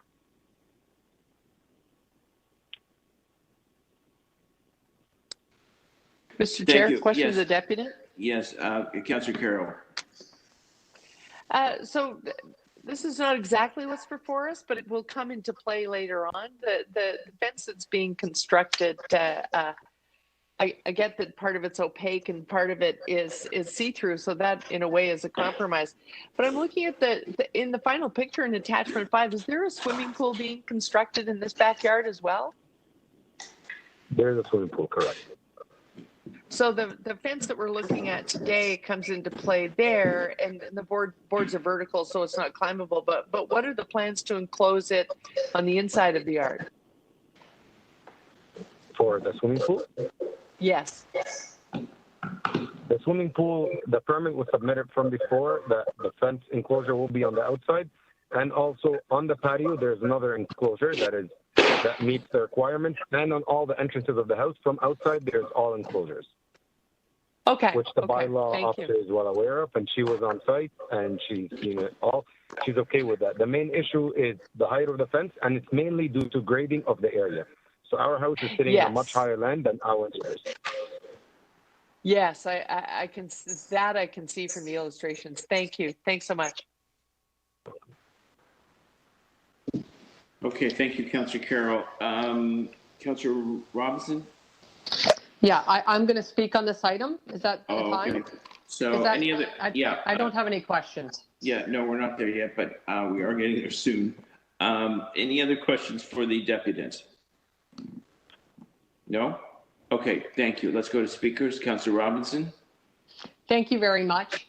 I'd like to move staff recommendation 2, which is to grant the application. As you've heard, there is a grading issue in this neighborhood, and the neighbors are all okay, completely happy. We haven't had any concerns or complaints shared with us, and there are no sightline issues related to this fence or obstructions or anything of that nature. So for that reason, I would move to grant the application. Councillor Robinson. Any other speakers on the item? No?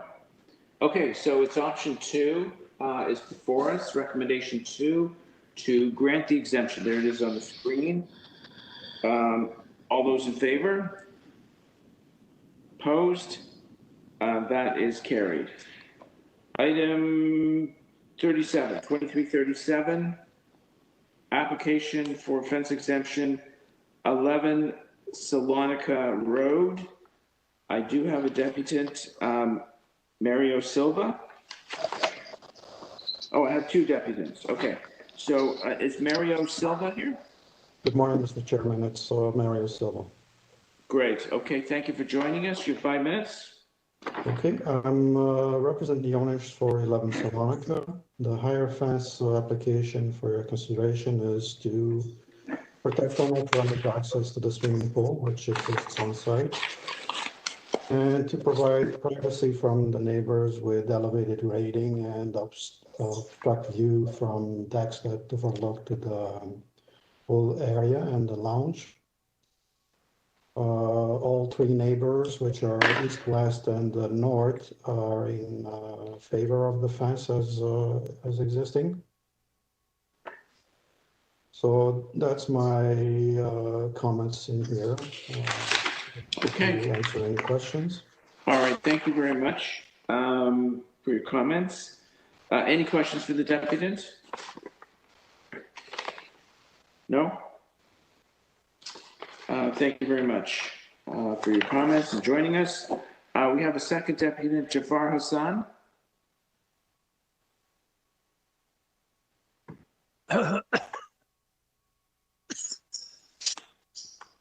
To the chair, there is nobody by that name currently connected to the meeting. Okay. Well, they've had almost 2 hours to join us, so we're going to move on. Any questions for staff? Any speakers? Councillor Robinson. Actually, I'm going to refuse this application, and I'll share with council why.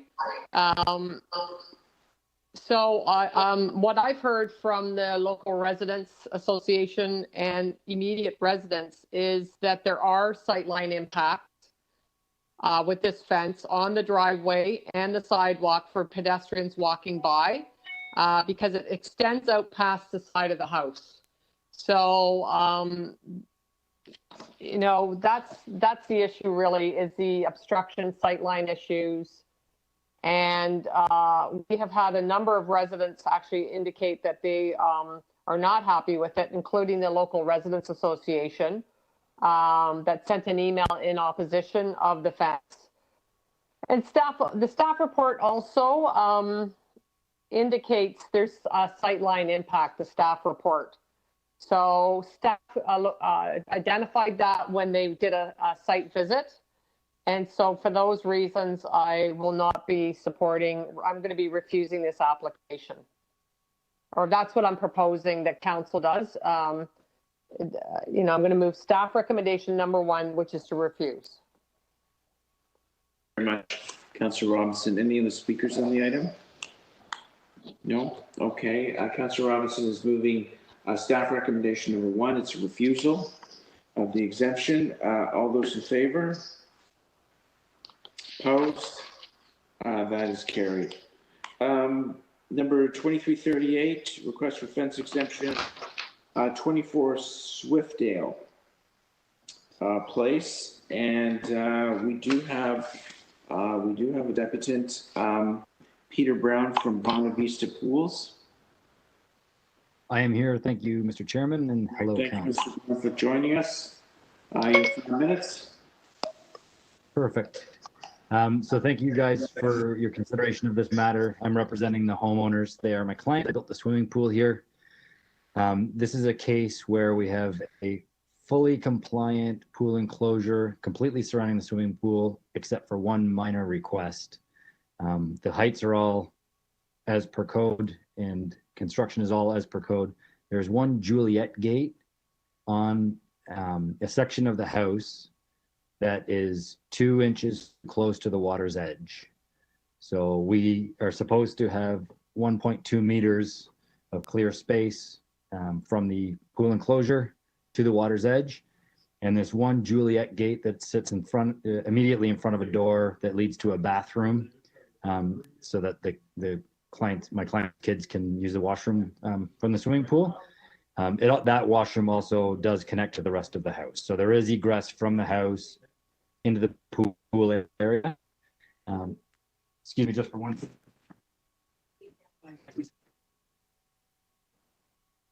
Excuse me, guys, sorry. So there is egress from the house through this bathroom into the pool area, but it's not the main access at all to the backyard. And again, this Juliet gate exists and it's in compliance in terms of height, self-closing, self-latching, and lockable. It is just that it exists just by the nature of the thickness of the posts that the fence is made with. It's 2 inches too close to the water's edge. That's all. Okay, thank you very much. Any questions for the deputant? No? Okay. Questions for staff?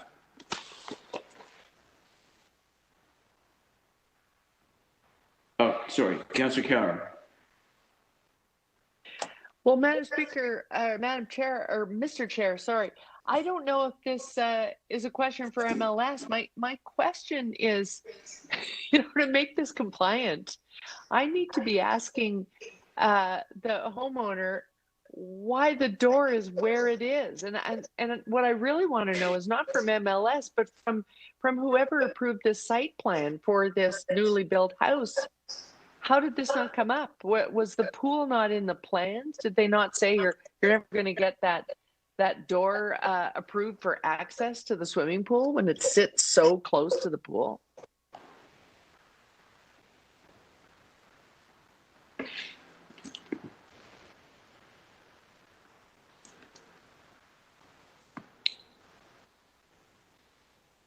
For you, Mr. Chair, I'm only chiming in here to say that there's no site plan requirements for detached housing, so this isn't.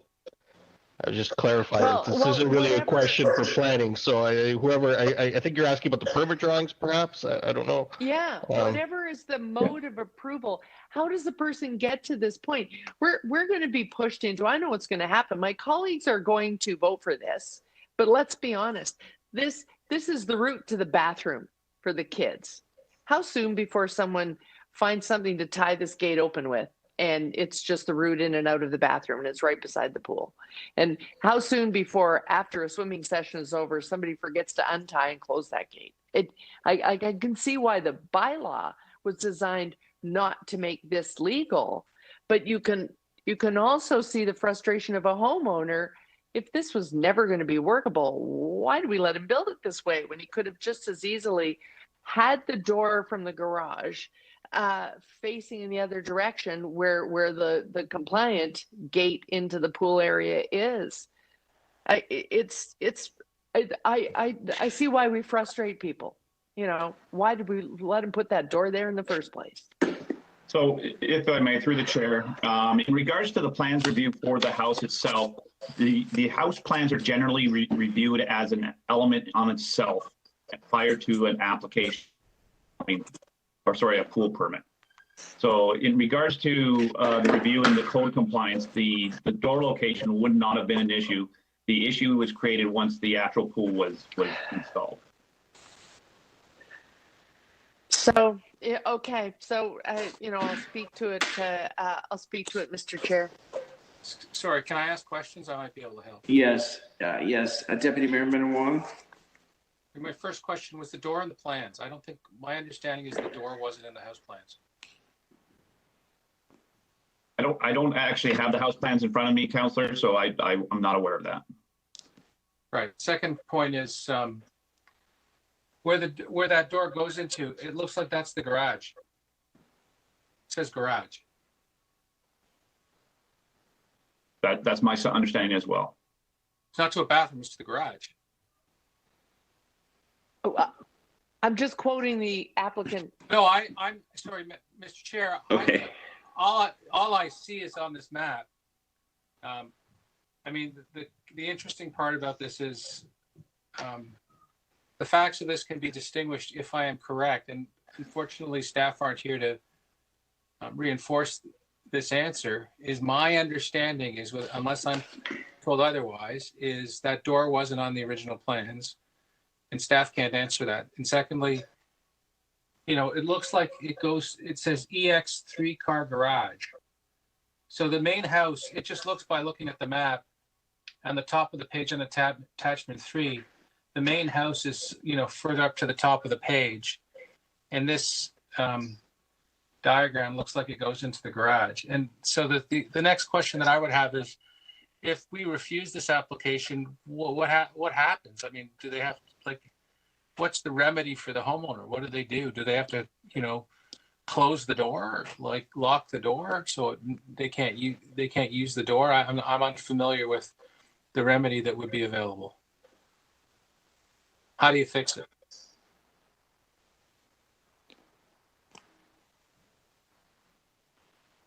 Does anyone have an answer to this thing, or?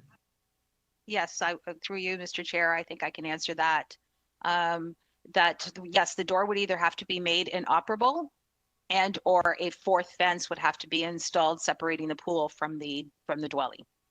Okay, so Elena, I think my staff may have spoken to you about this. Is it true that the door wasn't in the original plan? I don't believe they were speaking to me, Councillor, but I can take a quick look if you bear with me for one moment, and I'll look and see if I can see it in the original approved drawings. When you say the original plan, now, are you referring to the building drawings? No, you guys approved plans to build homes, right? Well, we don't. Toronto Building. No, you don't. But yes, but I mean, I can take a quick look. If you bear with me for one moment, I may have an answer for you. Yeah, the other thing, Elena, is that, where does that door go? Does it go into a garage? Because the plans say garage.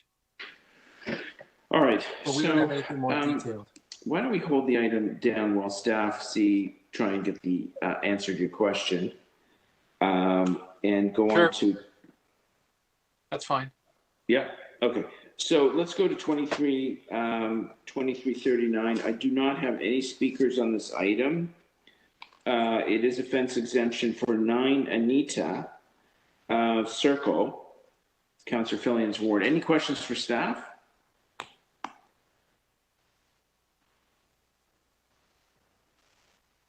No. Any speakers? There are no deputants. No, Madam Clerk, if you could double check, I do not have any deputants for item 39?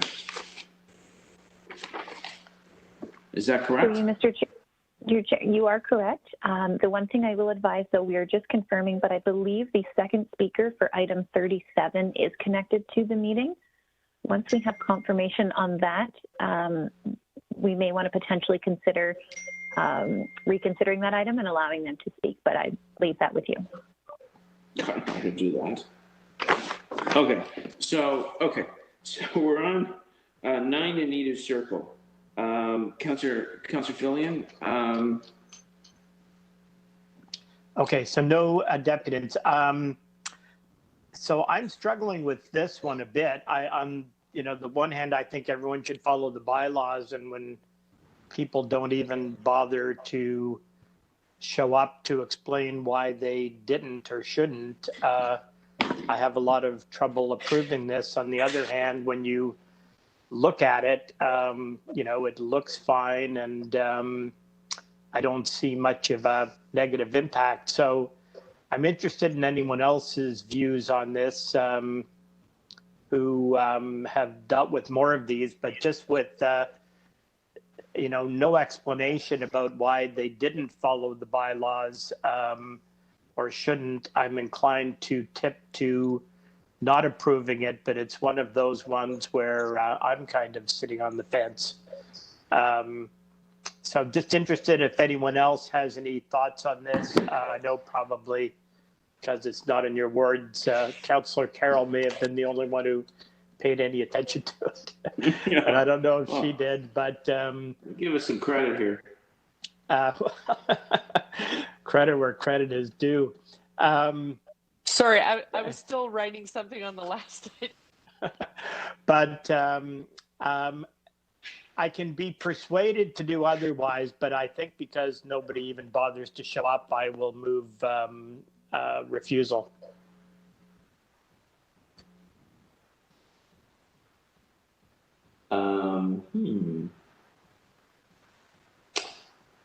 Wow, it's a nice fence to tear down. Oh yeah, no, the slats are the wrong way. Okay, so we've got the local councillor moving refusal. Any other speakers on the item? Okay, let's put it to a vote. All those in favor of refusal for 9 Anita Circle.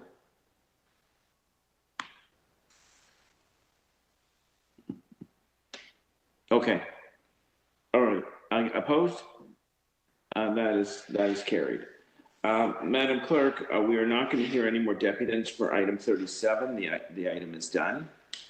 So we'll leave it at that. Item 40, a request for a fence exemption, 31 Farley Crescent, and we do have a speaker on that one, Ryan Roebuck, and it's not on my list, but is there a Jonathan on the line to speak on this item as well? No, I have my architect from Studio AC and my legal counsel from Castles Brock present.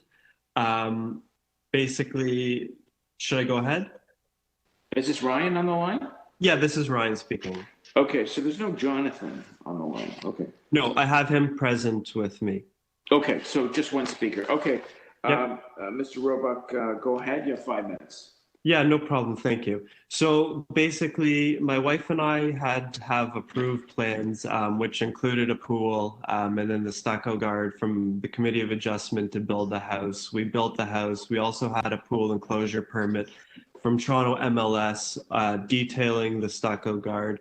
When an MLS inspector came to close off the permit, he took issue with the visibility from inside the house toward the pool, which is quite subjective, to be quite frank. And so basically we're here trying to get a fence exemption permit for something that was already permitted by both MLS and the Committee of Adjustment. And everything that was detailed in both of those drawings were built as to spec.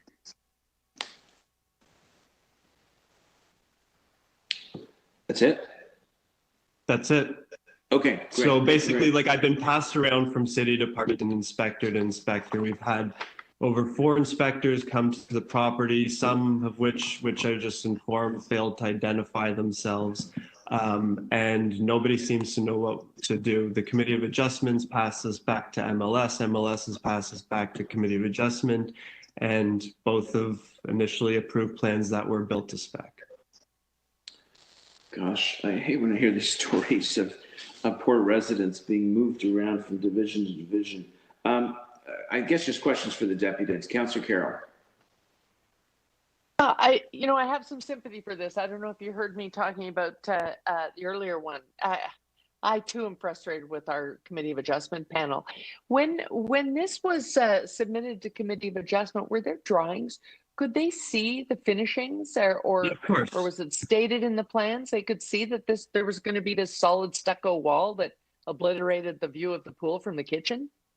Yeah, of course. I'd also say that Studio AC is probably one of the better architects in the country, and there's 3D detailed drawings of the stucco wall as well that I'm just bringing up as well that MLS and COA had. Yeah, that's what I would expect, nothing less. I'm a fan of architecture. I'm just not a fan of drownings. So, but they did see renderings. That's helpful to know. Correct.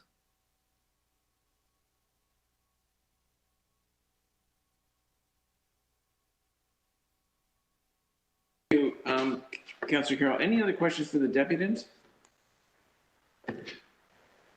No? Okay. Questions for staff? Councillor Cole, this is yours, isn't it? Yeah, if I could ask staff, what is the concern that bylaw may have about this stucco wall fence there between the pool and the house? If you're looking at if you're standing in one corner of the window, basically like kneeling down in one corner, some of the visibility of the pool is obstructed, but visibility from inside the house is completely clear. The further back within the house you go, obviously the angle of scope widens and your visibility further widens. So that's why I say it was very subjective. In the sense that one inspector sent another one who sent another one. No, wait a minute. This is of staff. I have a question of staff. Oh, yeah, no, we were done with the deputant. Is that the deputant speaking? Yeah, it's time. My apologies. No, My thank apologies. you. The deputant has we been do muted. appreciate your comments, but it's time to move on. So thank you very much. And these are questions for city staff. Is this Mr. Roebuck? No, through you, Mr. Chair, it's Joe Magalides from MLS. So Councillor Cole, did you want MLS to answer your question? Yeah, no, just what's the concern with this solid wall there in the rear of the house between the house and the pool? What's the safety concern here? Just as you stated earlier through you, Mr. Chair, Councillor Cole, it's the visibility from inside the building. It's obstructed because of the composition of this solid wall. Yeah, so in other words, if you're in the photo, you have the sliding glass doors to the left there. So is that the kitchen, or what room is that of the house? I'm not sure which room of the house that is. So, but essentially, I guess the MLS came because of the concern that this wall would obstruct the view of the pool from inside the house. Through you, Mr. Chair, that's correct, Councillor Cole. So how would this come to MLS's attention? Well, we were asked to review the requirements of the fence bylaw, and that's how it came to our attention. The earlier speaker referenced the Committee of Adjustment. Committee of Adjustment considers zoning variances. They don't consider fence requirements, fence bylaw requirements. Yeah, so like in this case here, I don't know if I should ask MLS this, but I guess, are there any building code requirements in terms of the height of a fence or the composition of a fence for safety reasons? Especially, there's so many rules concerning safety and pools. Would this not be subject to building code requirements in terms of the height of the fence, the opaqueness of the fence, etc.? Through the chair to Councillor, the building code does not regulate fencing or the installation of private pools. So therefore, Committee of Adjustment essentially doesn't comment on it. The building inspector wouldn't comment on it. So the only objection has come through bylaw, right? That is correct. So therefore, the owner would not be made aware of the concerns about this solid fence of, I guess, stucco, etc., until there was commentary from the bylaw MLS, right? That's correct, Councillor Cole. What if the fence was made out of different material, or is that the problem? Is the material or the composition, the height? What's the main problem with the fence or the wall? Through you, Mr. Chair, the height meets the requirements set out in the bylaw. It's the composition normally, and some of the earlier applications you reviewed were glass panels, chain link. That would have met the requirement if that was the case here. So if it was glass panel or chain link, the people inside the house could essentially have an unobstructed view of the pool, right? Correct. So therefore, with this wall, there is an obstructed view to the pool. That's correct. So therefore, the concern here is really about the safety of possibly children or whoever is using the pool. That's correct, Councillor. Would an architect, and supposedly this is a renowned architect, would not this renowned architect be aware of such concerns when he, obviously included this in his plans to the property owner who would not be aware of these concerns? But would an architect not be made aware of these concerns of visibility? Through you, Mr. Chair, it's not my place to comment on what the architect considered in his review and his rendered drawings. But as far as MLS concerned, okay, the red flag is for safety reasons, right? Last question. Correct. Okay. Thank you, Councillor Cole. Thank you. Councillor Carroll. First of all, I'll get the first one out of the way. I have a problem with this report in that it talks to us about the issue with the stucco obliterating the view of the pool from the kitchen. And I get that, but it doesn't speak to the opening. Is that because the plan at some point includes a gate over this wide opening? Like, how is this pool enclosed? I don't have the plans in front of me, Councillor, but I would suspect there's more work to be completed to finish off the enclosure, the fourth fence. Because we do have a photograph, and I don't understand why it's coming to council to talk about the stucco wall, and if we made orders about the stucco wall, it still ends up back here because the pool's not enclosed. So why not address both infractions in one report? The application was strictly for the masonry wall, Councillor. Oh, okay. So this is how we make homeowners crazy, because we're going to figure out what to do about the wall, and then we're going to tell him he still has a problem. So the design solution they come up with will still not solve this problem unless I rant about it now, which luckily for the homeowner, I'm going to. But so to the stucco wall, these photographs that were taken, I don't know if they were taken by the inspector or the homeowner, but someone has taken pains to take a picture for us, which is from the sliding door which leads to the kitchen.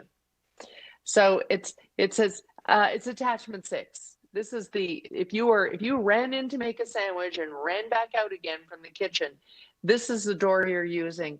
And I'm assuming the purpose of taking this photograph was to demonstrate to council that you cannot even see that there is a pool in the backyard from the kitchen door. Is that the purpose of this photograph being included in the report? Through you, Mr. Chair, yes, that's correct, Councillor Carroll. Thank you. Those are my questions, Mr. Chair. Thank you, Councillor Carroll. Any other questions for staff? I just have one on this item. We're not really talking about the slats, are we? Which go vertical, which go horizontal instead of vertical. Through you, Mr. Chair, we're not. Is there a problem with those slats? I don't believe there is.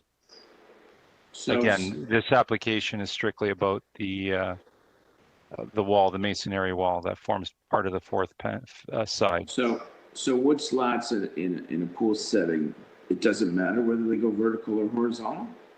That's correct. There was an amendment to the bylaw going back a couple of years that permitted that. Okay, we'll leave it at that. Any other questions for staff? Speakers? Councillor Carroll?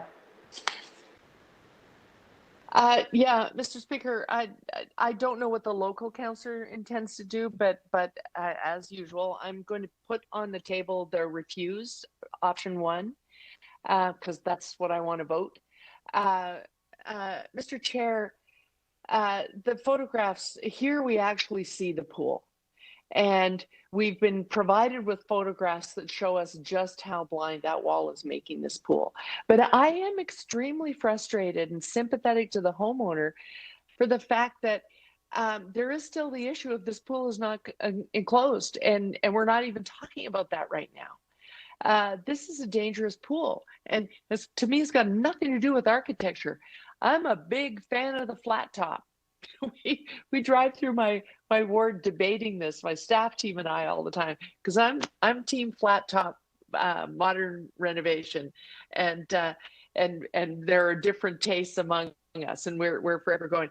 I am a fan of architecture, this firm in particular, and this type of design, but I'm also a fan of kids not dying.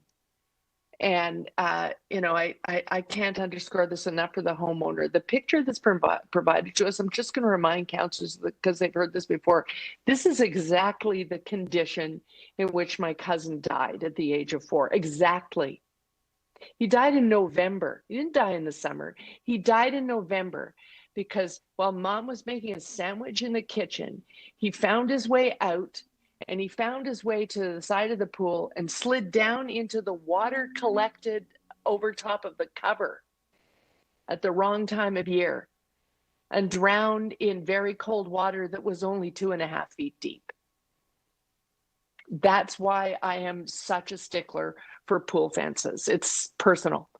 But in this one, I hope it goes beyond the personal. I hope people can see that we should be doing a better job of how we deal with the entirety of what we're trying to achieve having a pool fence bylaw, and don't have the homeowner coming to us 3 times to deal with the various issues with it. We should be telling them, and by the way, you have to deal with the stucco wall and the blindness, but before you come back, create a proper pool enclosure. Frankly, this architect should have told them that because you have to enclose your pool, the very spot you're putting it in the backyard is not good. you're going to end up having an unsightly fence because you've put the pool so close to the house. There's lots of room in this yard to have better positioned the pool so that you could put a very attractive, compliant glass fence around it, and it would have still been compatible with the architecture of the house. But we're not having that intelligent conversation with homeowners up front.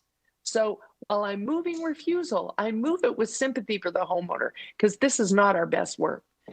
Those are my comments, Mr. Chair. Thank you, Councillor Carroll. Councillor Carroll is moving the refusal option. Any other speakers on the item? Yeah, thank you, Mr. Chair and Councillor Cole. Yeah, no, I certainly pay a lot of attention to Councillor Carroll and her very personal interest in pool safety that unfortunately hit her family. So I really appreciate her insights. Yeah, no, this is a difficult one, certainly because the homeowner, you know, obviously listened to the advice of his architects and et cetera, builders, and they came up with this design for the exterior of the house and the pool and building of this half wall there that separates the pool from the house in part. And it is, you know, again, difficult for a homeowner to understand the various differences between what the Committee of Adjustment permits and building permits permit, and then the fact that MLS, our bylaw officers, have to undertake to ensure that these pool fencing meets our bylaws for safety reasons primarily. So, and our bylaw officer, Mr. Magalhaes, is trying to do his job because this heavy responsibility is in their hands. They don't like, you know, telling homeowners that something isn't compliant, but this is what they have to do. So it is, again, a very difficult situation that the homeowner's in. I think the bylaw is in, and we're in as councillors trying to essentially do the right thing here. And, you know, as much as it is, you know, an unnecessary difficulty thrust upon the homeowner, I don't think as councillors we have any other choice but to side on this, on the safety side here, and the concern that this does not meet our safety requirements because fundamentally that's what these bylaws in regards to fencing around pools have to do about, is to do about clarity and complete safety adherence. And so I'm going to have to support number one, the refusal of this application. Okay, thank you, Councillor Cole. Any other speakers on the item? So I believe it was Councillor Carroll is moving refusal on this application. All those, there it is on the screen. All those in favor? Opposed? That is carried. So we have to go back. I'm going to do one more item. We should do item 41 that has a speaker, 370 Glen Grove. But just a reminder, we held down 3 items. 24 Swiftdale, appointment of public members to the North Toronto Memorial Arena Board, and preliminary report 1710 to 1736 Bayview Avenue. So if it's the committee's will, let's finish up this fence exemption at 370 Glen Grove and then go back to the 3 held items, and then we're done. So I have Paul Duffy to depute on item 41. Mr. Duffy, are you available? I am, sir. Great. Thanks for joining us. You have 5 minutes. Thank you. I have a brief statement. Dear council members, thank you all for your time. To summarize, a new home at 372 Glengrove Avenue West was recently constructed on the property adjacent to the west of our home, with a large window directly facing our deck, providing a view into the rear portion of our home, specifically our kitchen and our family room. This new home was permitted to be built to extend well beyond the previous allowed size limits for the lot. On review of the proposed building design prior to the construction, we met with the homeowner, Mr. George Lynn, and his architect in our kitchen and our family room, where we were led to believe that this window would not be intrusive to our privacy, and they would make every effort to make us comfortable with the outcome of the build. As such, we did not dispute the building proposal at that time. Construction has been ongoing since September 2018, and it is still not complete, although the home is occupied. Worse, the window in question has proven to be highly detrimental to the privacy of our home. We can no longer enjoy our deck in privacy, and nor do we have the privacy in the rear portion of our house. We have requested that a new fence be built to replace the existing fence on a 17-foot section of the west property line that will reach a maximum height of 8.5 feet, which is the midpoint of our neighbor's window, in order to abate the privacy issue. We have received support from our neighbor at 372 Glengrove, Mr. George Lynn, for the proposed fence. It is with this background that I ask the council to please be supportive of our application and to thank you for your time today. For myself and my wife, who have been in our home for 14 years at 370 Glengrove Avenue West. Thank you, and I'm happy to answer any questions. All right, thank you, Mr. Duffy. Any questions for the deputants?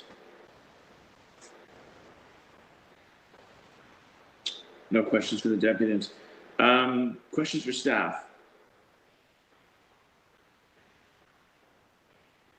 Speakers.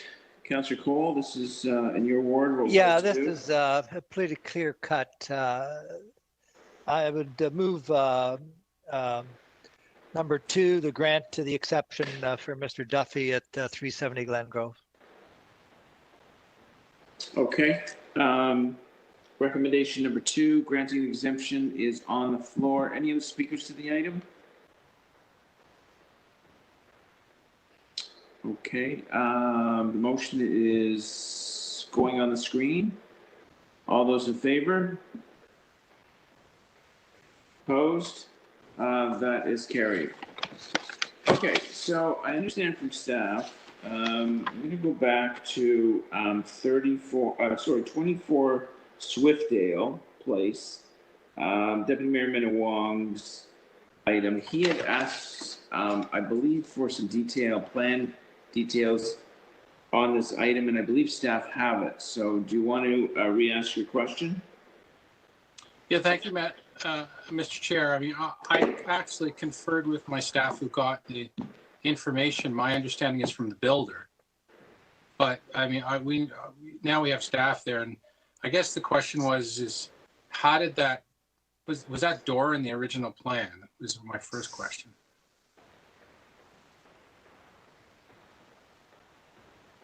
So through the counselor to the, or through the chair to the counselor, there was a door that was actually shown in the original building plans prior to the actual permit for the pool coming in. The door actually accessed a small hallway which you could enter into the garage from, or a lavatory bathroom. So you would enter into a small hallway. What was not shown was the actual gate. So the gate itself was installed after the fact and wasn't shown on the original plans. And because of the distance between the face of the building and the pool, they were not able to install that gate within the distance required for the separation between the pool and the gate. And so a couple of questions. So the depth, so the length from the pool has to be how far away? What's the distance, minimum distance that you want? The bylaw says, was it 1.2 meters? Is that it? Through you, Mr. Chair.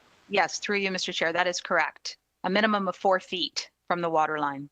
4 feet. Now, 1.2 meters. And remind me the reason why. Tell me just so. Again, I can answer this question. So, sorry, why that is? Yeah. Why do we do that? Why do we ask that? Oh, it's a tough one. That's a tough one. I can't, fully answer that, but I'm presuming so that in scenarios where you can literally walk out your door and step into the pool, it doesn't allow you any access, an area for safety, a buffer, shall we call it, before you get to the pool. Okay. So the deputant said that the distance between, I mean, they've gone actually right to the door with this fence, right? It's fairly dramatic. And they probably can't go back any further without actually, but they can't because the door is there, right? That's what the picture looks like. Correct. And through you, Mr. Chair, again, I think it's important to note that the fence bylaw, which is really what we are looking at here with respect to the swimming pool sections of that bylaw, states that any openings in a wall that form part of an enclosure, that the openings must be closed in order to form part of that enclosure. So in other words, that door cannot open, or a window must be made inoperable. The door must be made inoperable. So the solution to that, obviously they want to be able to use the door, was to put that gate up. And that gate not only does not comply, but with that portion of the bylaw, but because it's too close now, it's also presented an additional problem. So the actual door itself has to be inoperable, because any openings, or which would include windows or doors, that form part of the enclosure. So where it's not an issue is where they have the fourth fence. Then you can open and close windows and doors because you have that fourth fence for protection. But where the openings and any windows or doors that form part of the enclosure are able to open, so a window or a door, then they must be made inoperable in order to comply with that section of the bylaw. I'm gonna have to unpack that a little bit because I'm a little bit confused. So there's the distance between the fence and the pool, which has to be 4 feet. So they're not meeting that, but you're saying that the door as well is not meeting the bylaw? Is that what you're saying, Elena? That is correct. That was the purpose for them putting that gate there, is because the door was operable. You can open it. Okay, so if the fence that they put up there was 4 feet distant from the pool, then would they be fine? It still would have been an infraction to the bylaw, so it would have still resulted in a fence exemption coming to council for your review and approval. I don't get that. I'm obviously there's something I'm missing in this. There's 4 feet. If they meet the 4 feet, the door still can't be, the wooden door, the solid door still has to be closed, locked, barrack. It has to be inoperable. So in other words, you cannot open that door, as would any window. It's the same scenario for a window, and oftentimes staff reports are brought for your consideration for a window that forms part of the enclosure that is operable. So if the homeowner does not wish to seal it shut, and then they're asking for an exemption to allow that window to open and continue to be part of the enclosure. In this scenario, I believe the homeowner's solution was, well, if we put a gate up, then we can still open and close the door. And that doesn't make, No, because now the gate has also made the issue too close to the pool's edge. And the solution, if we say no, is to, like, they've got to make that gate and door, like, they've got to seal it, right? So no one can get through, no one can walk through. Is that correct? And they have they have an alternative to go around the other side to get into the house or the bathroom. So, Deputy Mayor, you're well over 6 minutes. Do you want to just defer? a couple? Can I ask just one more question? Do you want to defer? Why don't you defer the item? No, I'm ready to. I don't know. I don't have any more questions. The only question that I want to ask, and this will be the subject of the deferral, the deputant said that they were short only 2 inches, but for the fact that with that additional 2 inches, they would have complied. Do you have a comment to that?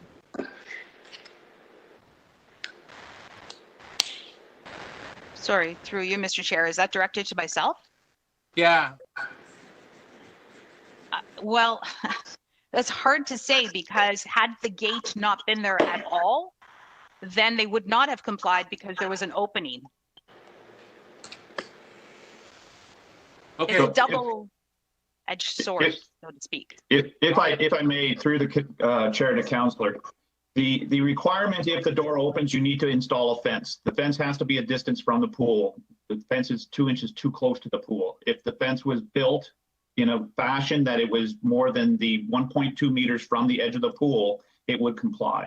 The fact that they can't get any further away because of the existing structure is what's catching them up.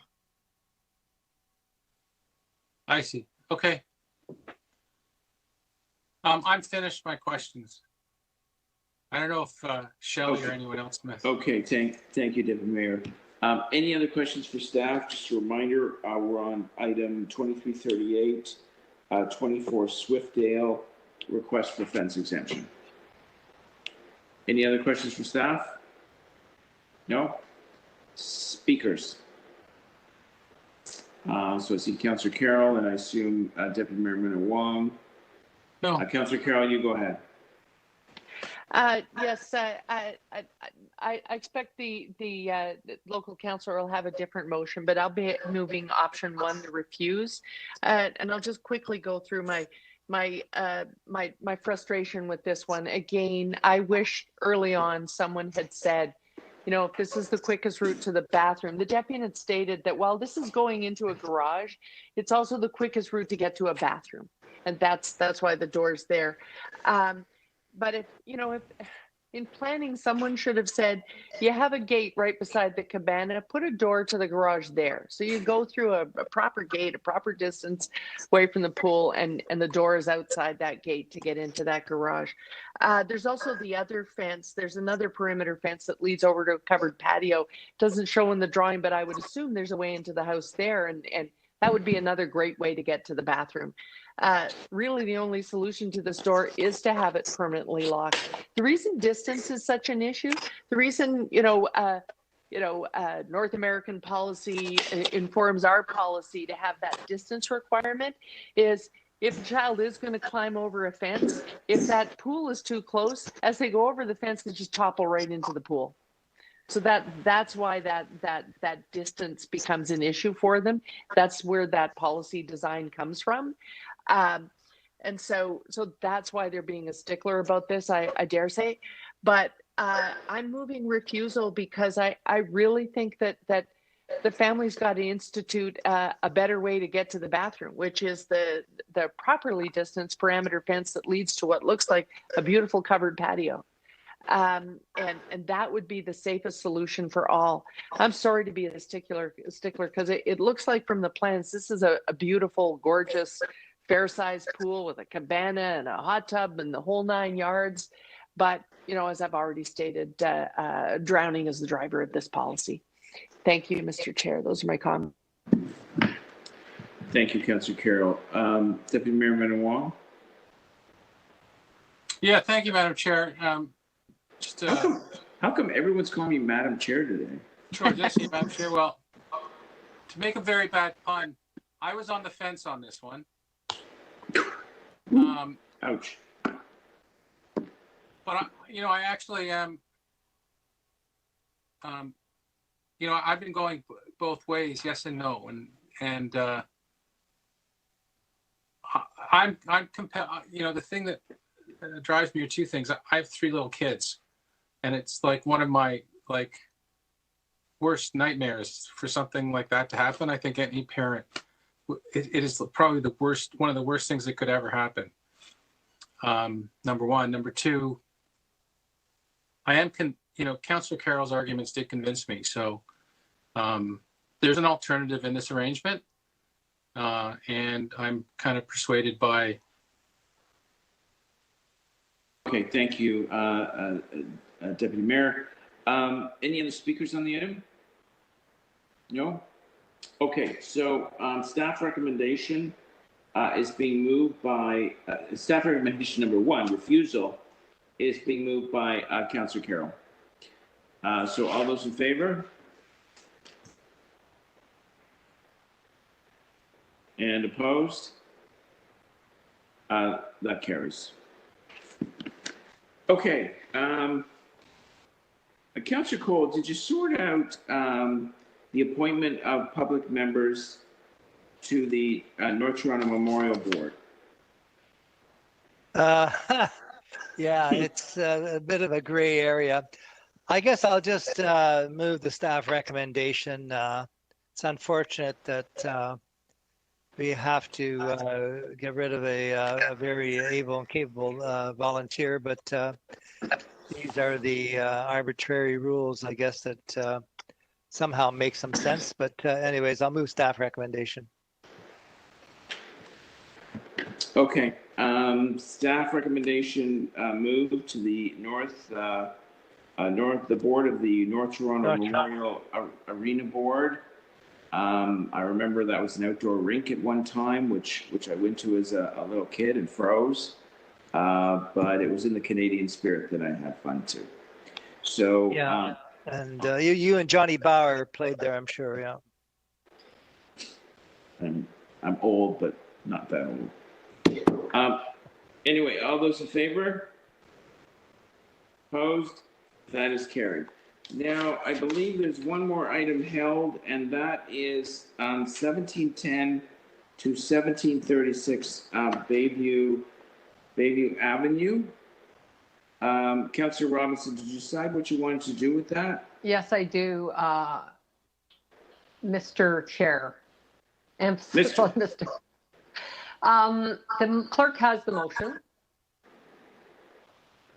And basically, it's to refer the item back to staff for discussion with the applicant, city councilor, local community, emphasis on the local community, on how to make the applicant application compliant with the applicable planning standards and policies, including the mid-rise building performance standards. So thank you for your support on this. The residents are actively involved from day one on this, and so we want to make sure they continue to have a voice throughout this process and influence this. So it is a precedent-setting situation. So I hope that you'll support this.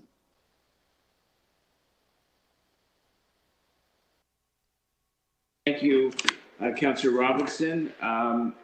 Any other speakers on the item? No? We're good? Okay, if we can put the motion on the screen and vote on it.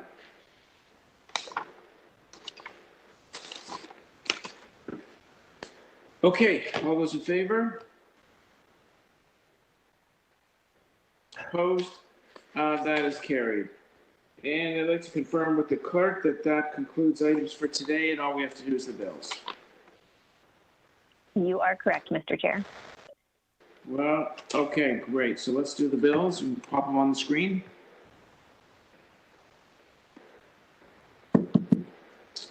Councillor Carroll.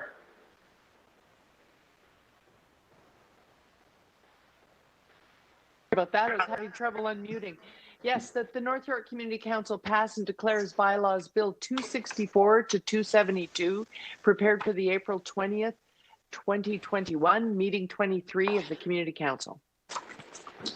All those in favor? Opposed? And one more.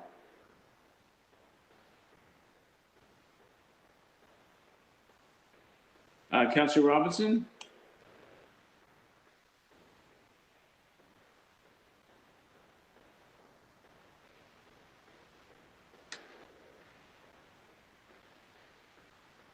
It appears that Councillor Robinson is currently on mute.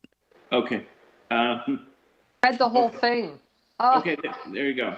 Okay, that the North York Community Council pass and declare as a bylaw a confirmatory bill to confirm the legislative proceedings of North York Community Council acting under delegated authority at meeting 23 on April 20th, 2021. Shall these bills be confirmed as a bylaw? All those in favor? The rehearsal made that a really good reading. Opposed? And that is carried. So that concludes our business for today. Congratulations to councillors for completing 42 items before lunch. Thank you very much to city clerks and members of the public and city staff for your cooperation. Be safe out there and go get vaccinated. Thank you, Mr. Chair. Thank you, Mr. Thanks, Chair. Mr. Chair. Thank you very much. Take care.